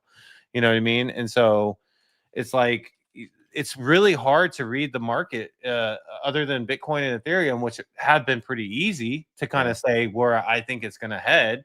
But that's not what we're used to kind of speculating on, right? The stuff that we're used to speculating on has been the hardest. It's at 80 cents right now. So Fartcoin at 80 cents to me is not good. That's not great. No. You know what I mean? So 100%. Tough, man. It's tough. But the final topic I have here is OCM recently flipped. Let me go to volume here. Recently flipped to No Monkeys to become the #1 collection by market cap I can't even see. It Billy looks like Cats. What are they doing up here? Are they? Hold on. Are That's they? the 1 hour. 1 hour. That's where my mistake was. Okay. All right. Back to damn. Someone's buying up MaxiBiz. $103,000 in volume. 9 sales. Damn. Puppets. Getting some volume today too. 23 sales on the puppets. Damn. But Node Monkey sitting at 4,100, and then OCM sitting at 4,100. So OCM, bro. Can OCM be the #1 collection on Bitcoin? Oh man, I don't know. I just don't know if they can sustain it. I can't. It's so Adam McBride. I'm gonna have on the show tomorrow. Yeah. He has a node. He has one of these OCMs as his PFP. Yeah. Do you think we're gonna see more of these PFPs? And do you like this? Since they are interoperable with Ethereum, they did come from Ethereum, right? So, Yeah. What's your opinion? So, I mean, I respect Danny a lot. I think he's smart dude. I think he had a lot to do with the, promotion of Ordinals. And then we had Amanda on our show. Yeah, she was awesome. So I think OCM I think they deserve respect. I think they get a lot of, backlash, because they're a business. They're more of a business than a lot of different collections. You know what I mean? They like have revenue models. They do like these different things, right? And so I think sometimes people don't like that in the Ordinals community, right? But like you have to sustain. You have to have a business model. I think or it's completely decentralized. And some people have a business model, but they act like they don't. You know what I mean? And so it's just I think I don't think that they could, but I don't think that they're gonna be like a top collection because of that though. Like top when I mean like top 2. Yeah. But they will always have their place. So, could they remain or be in a top 5 and remain there? Yeah, I think so. And we'll see how much they evolve though, right? That's the thing about OCM is that they have a team, who you can try to reach out to with them, and I think that's a good thing. Real quick though, so you're bullish on Pudgy Penguins, correct? Yes. And there's someone's name. There's a reason for that, right? Because of Luca Nets. So Pudgy with OnChain Monkeys kind of remind me a little bit of Pudgies in the sense of they have a team backing them. They can do really cool stuff because of that. They do have like the banana token on Ethereum as well. Is there any chance that OCM could maybe one day create their own chain and create their own, who knows, like their own products from this? And you go to some of these stores and potentially see on-chain monkey plushies and stuff like that. Could OCM with the team behind it be anything close to what Pudgy is? I think for them to do anything like that, they would have to change up their approach, and this is why. First of all, Luca Nets is he's very unique in my opinion, in terms of his skill set and all that. But people were happy because Luca got the floor price to jump up with Pudgy, but he didn't do that just by like being a Pudgy shill or doing it through crypto Twitter. He went to work right away. He went and closed the deal with Walmart and did these plushy dolls. Instantly, people were like, "Whoa, that's a big deal. That's crazy. A deal with Walmart. Okay, I want some of these Pudgy Penguins." And then next thing you know, talks about plans, communication, and stuff like that. So it's a completely different approach in that aspect. Where so if their team started to do stuff like that, which I think they have the capability, because I think Amanda's very capable, and I think that Danny is, can talk about the tech part and all that stuff. But I think that they got to go more, realistically logical mainstream, because for example, they did do something to where they tried to go mainstream, and it was like they had their ordinal marketplace and they partnered with the Sotheby's, I think it wasn't it? And then they had this real, but I think they went too luxurious, too high. You gotta your community that holds your OCM, they're not a bunch of rich people, they're just everyday people in the ordinal ecosystem. So you meet them at I think going towards doing a deal with Target or something, like having like the OCM monkey as like a plush, like copying it. Why not? It worked. You know what I mean? Or doing something like, and then Luca follows up this year, partners with Pez. Perfect partnership, dude. Really Pez, is. I mean, like perfect partnership for Pudgy. A penguin on a Pez stick, like that works. You know what I mean? And so then once you build that like trust that this guy knows what he's doing, he's taking this brand to new heights, then you can launch a chain. And then and I think the one thing he's having challenges with right now is the streaming, but I bet you he figures that out in some way. It ends up working out for the brand. But even if it doesn't, he's the type of person that's like, no worries. I took an L on that. We move forward. It's all about brand strength. I mean, and another connection was Pudgy mascot with Van Eck for the opening bell. You know, these are kind of things that like people need to learn from Luca Nets. Yeah, 100%. And like Luca could easily go out and try to get one of these bigger streamers to go stream there, right? I mean, I just don't think it's not ready for that yet because you need an app on your phone and stuff like that. And I don't think they really have that yet. Does Abstract have an app on your phone yet? I know I saved it as an app, but I don't think you can go to the App Store and download one. So I'll check on that. But I don't think so. Yeah, but I think that changes everything, and him going after maybe like do you think he has bigger to? Streamers.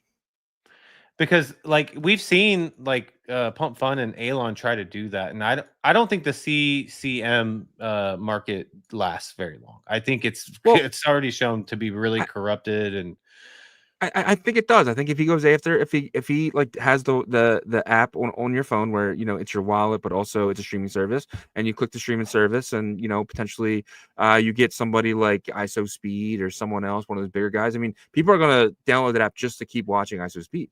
Right, you have to give them millions and millions of dollars, and stuff like that to exclusive stream. You think? Well, you're already seeing that from Twitch and Kick. There's a battle, right? So, like, there's a couple. I think Lacey, he was on Twitch, and he recently moved to Kick because, he can make more money over there and stuff like that. So, when you give creator fees to people who are creating stuff, you're going to bring the bigger people from one place to another. And if he can bring up the creator fees on something like Abstract, the people are going to come there to try to get this money. Streamers are going to switch. Hey guys, I'm over here now. And people are going to go download that app. I think that is something down the line, but I don't think it's ready yet because, he's still working on a lot of different things. But dude, I think a flip of a switch, he could jack that streaming service up at least, in the eyes of beyond crypto. Yeah, and I think he's the type of person too that's, he knows that like he might need help to get that going. And so he might put pretty big. but I'm just talking about he might need help as in like putting the right people around him for the streaming side, because that's what good leaders do, right? Good CEOs and stuff is that like, okay, this is not working. Let's get some people that have had success with this and let's see what they say. So like I think the streaming service for him is looking at it as, okay, we got it going, we got it started, we have a little bit of a base here. Now, while still working on, I think someone was trying to create an ETF for Pengu and all these other things, that he has going on. I expect the game, the branding, continually grow, but like I don't think he's super stressed about it because he probably has a plan. Exactly. It's very early days. And that's the thing too. So the ABS token is rumored to be coming out next year. What happens when every time we stream, we earn a certain amount of ABS? Just pops in our wallet, airdrops to our wallet. And so if you had 65 listeners, you get 65 ABS tokens, whatever that value is, right? That's going to bring a lot of people there, dude. Like that's going to bring a lot of people there. You can earn crypto for streaming. I mean, that's going to be massive, absolutely massive. But that is our show for you guys today. We're going to get to our final thing. Let me check one last time to make sure I have all you guys in here. We did get some comments. Let me go through the comments real quick before we get to that. So we got to that one, got one. Myself says I'm super bullish right now. I won't be in 2026, though. I think you're making a mistake, dude. I think you have no idea what, a rate cutting super cycle. But he'll have time to adjust, I think. 100%. Yeah. But I just can't be bearish going into March. You can't be. Markets are forward looking, at least until May, for my opinion. Rolando says, yes, I was just saying that. I'm waiting for Bitcoin to take over the US dollar. Think it's coming. Eventually, the world is bigger than the US. That's true. Rolando says, once Bitcoin takes USD, we won't need Coinbase or any SEX, and us hodlers will be set for life. How long will that take? Faster than most think. I agree. He said, need babies? How about Mexicans? We crank them out like crazy. I'm planting the crypto seed. Dude, you made my day, Orlando. You made my day. I wasn't expecting that at all. Orlando says, hack. Okay, gotcha. Stan says, do the treasuries change the quick money narrative? Tom Lee. What does he mean by this? He's talking about the quick money narrative that crypto Twitter has had for the past, you're going on probably 8 years, right? I think since 2017, it's really kind of been crypto Twitter has been a thing. And so do I think it changes the narrative? I think it's the start of it. But I think there will always be that gambling sector of our space. I just think it gets smaller, and then there's going to be bigger players, and there's going to be the shows. We'll talk a little bit about that and more about some, in my opinion, like companies that come in here and stuff like that. And so we're going through the transition right now, and I think it's one of the reasons why people that are typically good at altcoin trading are having the hardest time of any cycle, is because we're going through this transitional period right now. 100%. Couldn't agree more. Myself says paper hands have no vision. Robert Robert Hathaway, my guy. It's been a while, man. I missed your amazing suit, and I'm really glad to have you back, man.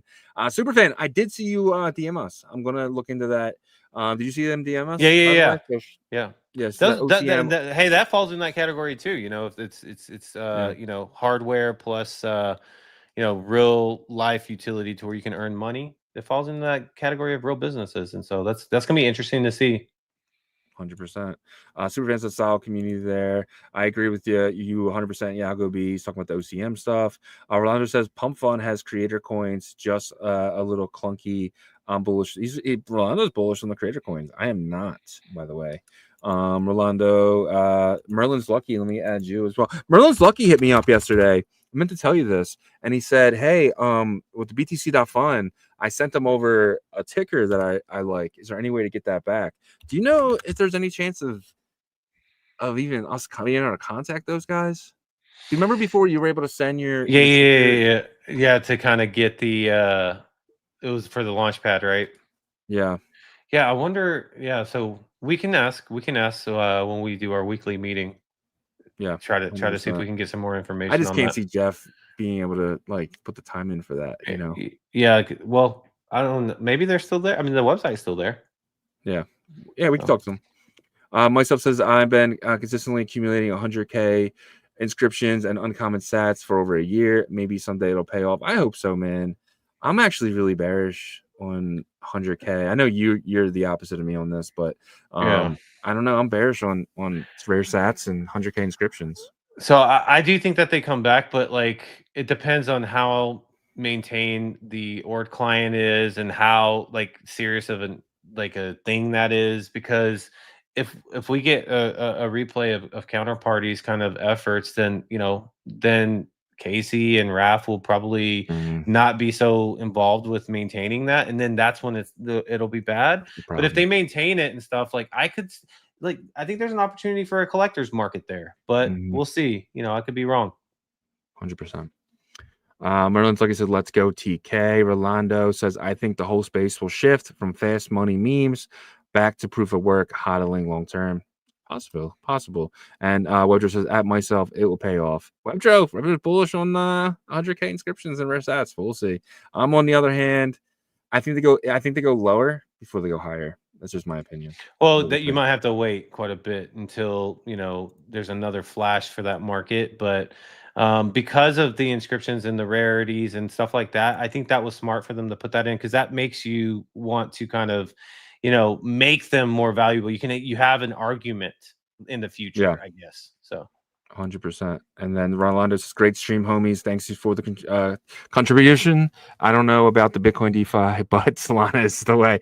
Dude, I'm starting to agree with that. I mean, well, maybe it's just me right now, but I think Solana like, okay, so I think they're going to attract like the stakers, so institutional Yeah. stakers, and then I think Solana has a big opportunity of creating actual companies, but they need to go back to kind of where their roots were when they first started. Like there was really good ideas for companies back then, and I think the Hive driver, like I think they've covered like a lot of the globe now or something, right? Like didn't they come out and say 65%, 70%? Yeah, they got some areas that like Google doesn't have because So of that's this what I'm brand new talking Google about. app. Is that like get back to that for Solana? The Get back problem to is no some of one's that. paying for it. Yeah. So like right Well, now it costs like $100K a year to use Google Maps enterprise. for your app, but they just got to get out there more, and it's definitely possible. But like you know what I mean. The problem is now 100K, they're but having they can charge way less. they can, but the But no problem one. is less and less people are doing it because it's just not as profitable it used to be. So the stuff is kind of getting older. Like, you know what I mean? With Google, they have the cars that just drive around constantly, so their images are always updated.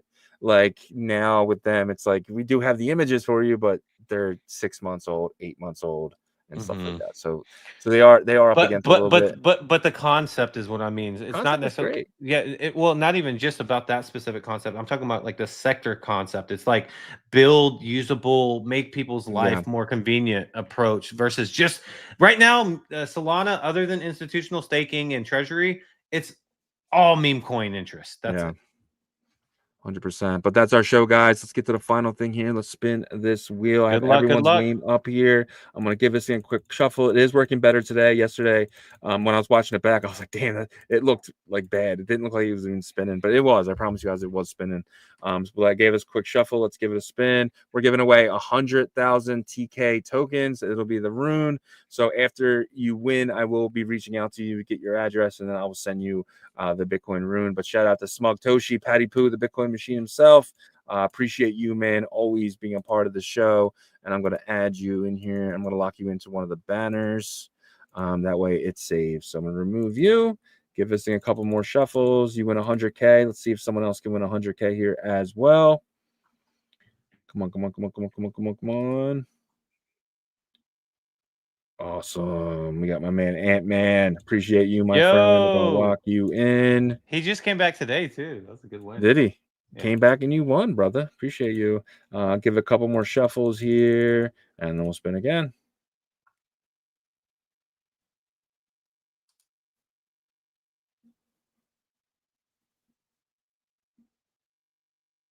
Wait, no, see, that was close, bro. I feel bad, but this is fine. You almost got it there.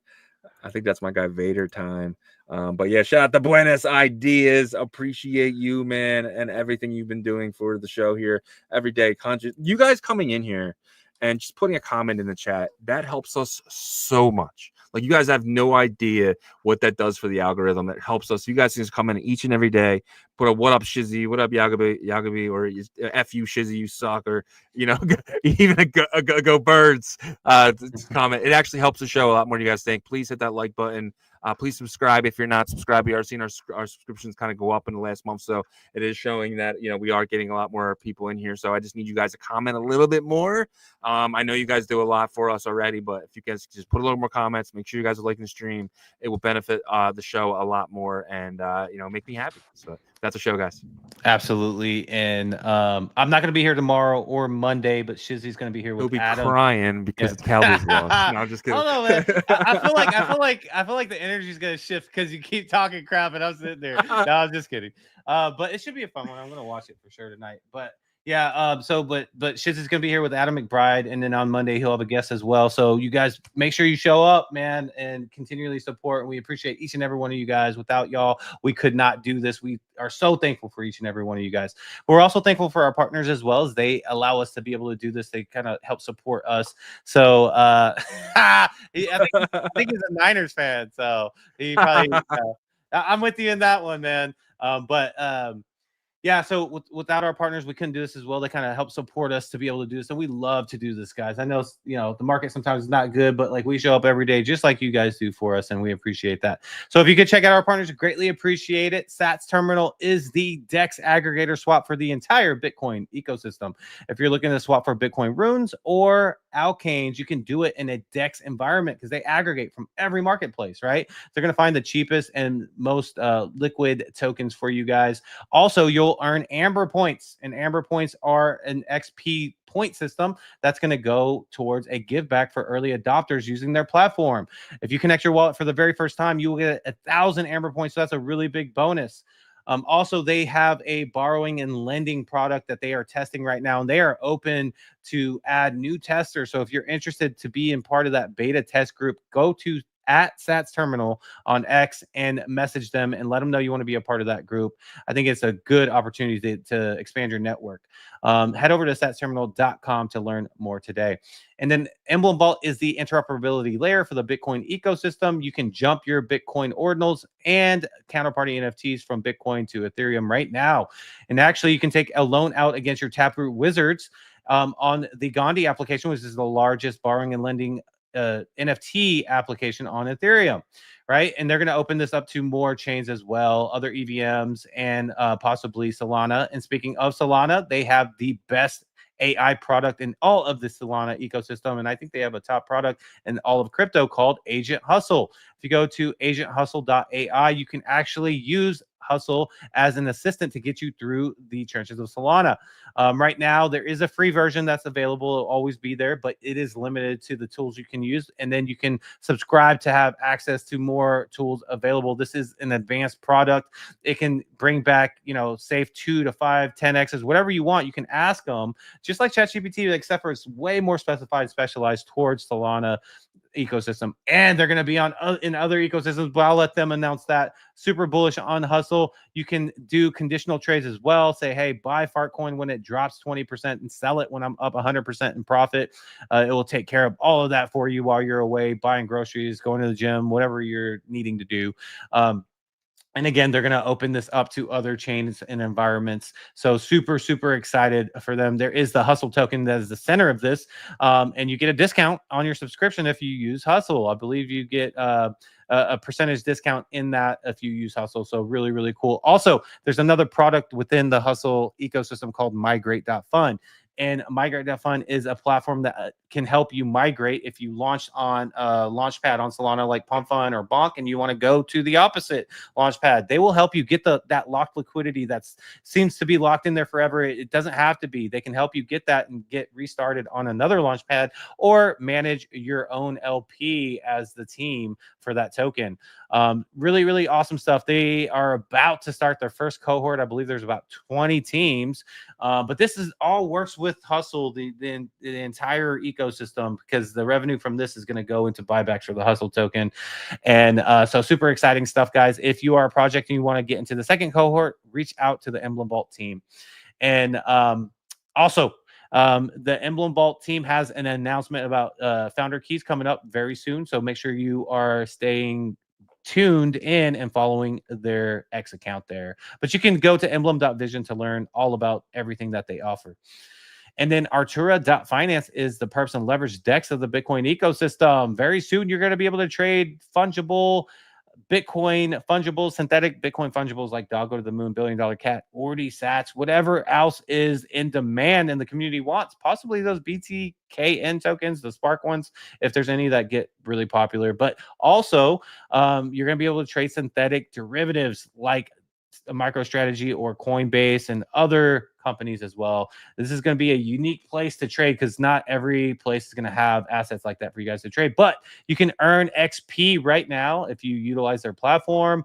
The biggest kind of give back is whenever you add liquidity to their vaults, but you can earn by making simple trades as well. And don't forget, they have a trading competition right now going on, and it's not too stiff in terms of the competition. So you can have a chance to win 10,000 USDC.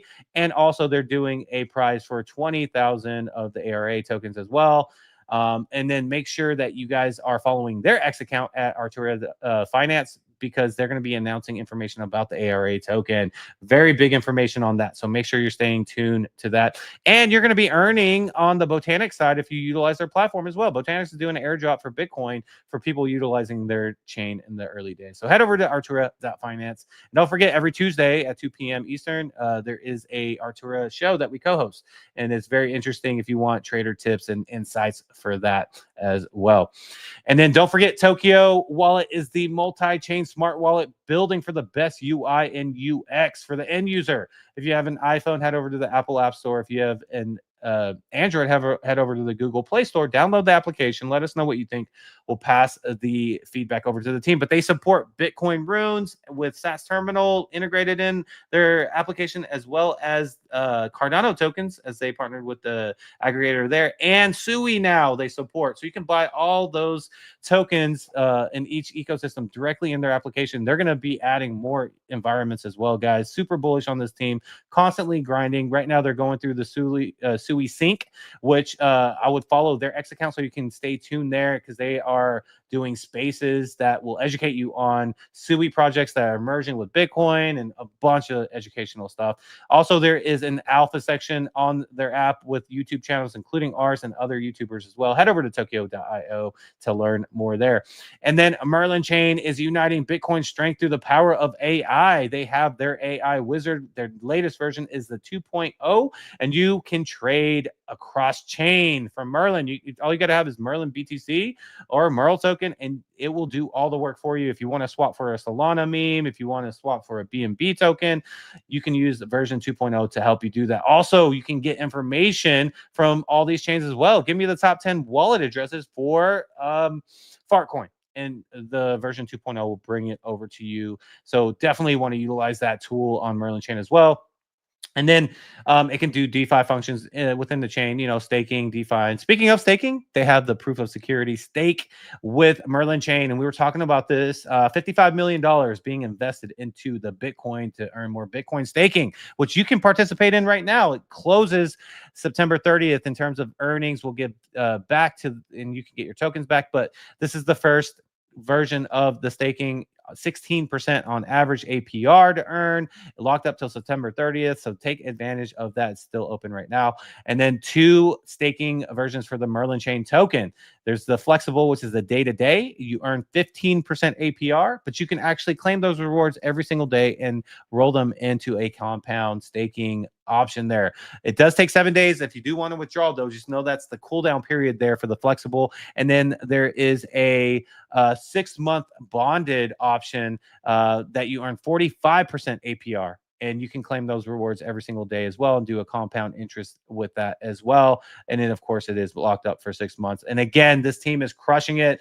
They got their first institutional interest with their big BTC to earn BTC. I expect them to continue trucking on. Super awesome with this team. Proud of their team, man. Jeff and his team is crushing it. Head over to merlinchain.io today to dive in and learn more there. And lastly is our friends from Ordinal Hive. They had their mint today and it minted out. So congratulations to Fonzie and his team. If you minted one of these Ordinal Hive B Ordinals, then there's going to be something extra coming. Make sure you follow them on their X account so you can get that that update as soon as they drop it there. But this is the fastest ordinal marketplace in the entire market, right? So if you sell your ordinal, then the receiver gets it right away. They are working on getting Bitcoin right away as well. And, they have amazing trader tools as well, like live mempool insights. Head over to ordinalhive.io to learn more today. And we appreciate you guys for always supporting us and checking out our partners. Yep. Great job, man. On that, as always, we did have one comment come in. He said, Yagobi, as a Simpson, he said, Yagobi, are you still sticking onto your position, or do you now hold a slight consideration of Benjamin Cohen's price outlook for Ethereum may just hold through? He's saying he has a position in Ethereum. Are you worried about hitting that 3,700 that Benjamin Cohen was talking about? So it depends, obviously, your position. I don't know the details about like what your leverage is looking like, but I would probably stay away from high leverage with Ethereum just because of the unknown right now. If you look at the monthly chart, though, it is showing that we're still in buy pressure. It looks good on the monthly chart. But that's a month at a time candle, right? So we just got the second candle. Like we had the August green candle, and now the second green candle in September, which is bigger than August. So for me, I'm still in the camp that I think that Ethereum probably in September we see another all-time high. I could be wrong with that. But I will say in the shorter term, the next week or so, I would be a little bit careful, leading up into that rate cut, because if the rate cut happens in the middle of September 17th, and the Fed is really dovish and saying, hey, we've got to go into QE here, that could completely flip the month, right? So as of right now, the weekly chart does look like it's losing steam on the buy side. So I'm just saying, if you're in high leverage, probably be careful there, set some stop losses to where if it does start to go down below 4,000, if that does happen, you want to lose. The whole idea with trading is, minimize your losses and obviously maximize your gains. But that's obviously easier said than done. But you got to set up strict rules for yourself to have consistent success. And that's where I'll leave it, because it's really hard to kind of tell someone what to do, this and that. You know what I mean? Yeah, 100%. I think that was a great answer. 100%. Thank you for the comment as well, Seamson. And you guys have a few more minutes and wouldn't mind checking out onchainrevolution.io with some of the best articles dating all the way back to 2023. If you know someone just entering the space, please send them on our website. Our website can really help them get started and caught up to where we are today. Brand new article just dropped this week, all about Spark, guys. But it's time to learn about Spark. Spark could be what we thought runes were supposed to be. Not completely out of runes, but it is something that I'm paying attention to very closely, watching, learning, kind of visualizing, because Magic Eden did pivot. Xverse does seem to be supporting it. So it's definitely something to be paying attention to. And this article will get you caught up on exactly what Spark is all about. And if you guys need a VPN, if you guys want to use Hyperliquid, you guys want to use MEXC, you guys want to use some of the other DeFi protocols that you are not allowed to use, you actually, not allowed, when I say that, they geo-block you because they're a-holes. But in the US soon, you're going to be able to use everything. But, you can get around that with a VPN. And VPN is just privacy, right? We have rights to privacy here in the U.S., and most of the world has rights to privacy as well. Some places do not, but we do. And to ensure your privacy is safe, use stuff like this VPN. There's free ones out there, but my personal favorite is NordVPN. It's $3.09 a month. You can use our discount here, which is 77%. Highly recommend you guys get a VPN, and I highly recommend Nord. I love it. I use it every day. I locked in for 2 years. Set it, forget it. See you in 2 years. Done with it. And that cost me like $65. So I highly recommend Nord if you guys do not have a VPN yet. And then check out our merch store. I'm going to be adding stuff here very soon. Check out hats, jackets, school bags, and much, much more here, guys. And check out everything at onchainrevolution.io. And remember, guys, we are live Monday through Friday, 11 a.m. Eastern, 10 a.m. Central, 8 a.m. Pacific, and 3 p.m. UTC. Check us out all week, guys. And until tomorrow, peace.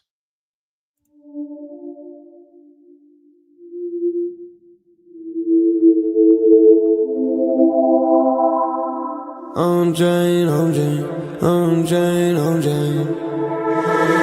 revolution, roll call, market recap.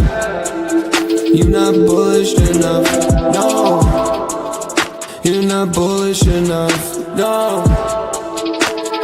Look at the price go, Bitcoin control. Why you still coping? Price action rolling. Don't fall for bear trap. Swapping indexes and putting it up in the sex. I can take profit right now. OnChain is where I be now.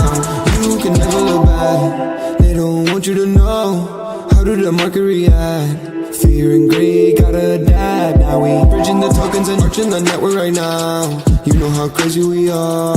Nookies are savages now. They know how crazy we are. Chain abstraction, main attraction. OnChain revolution.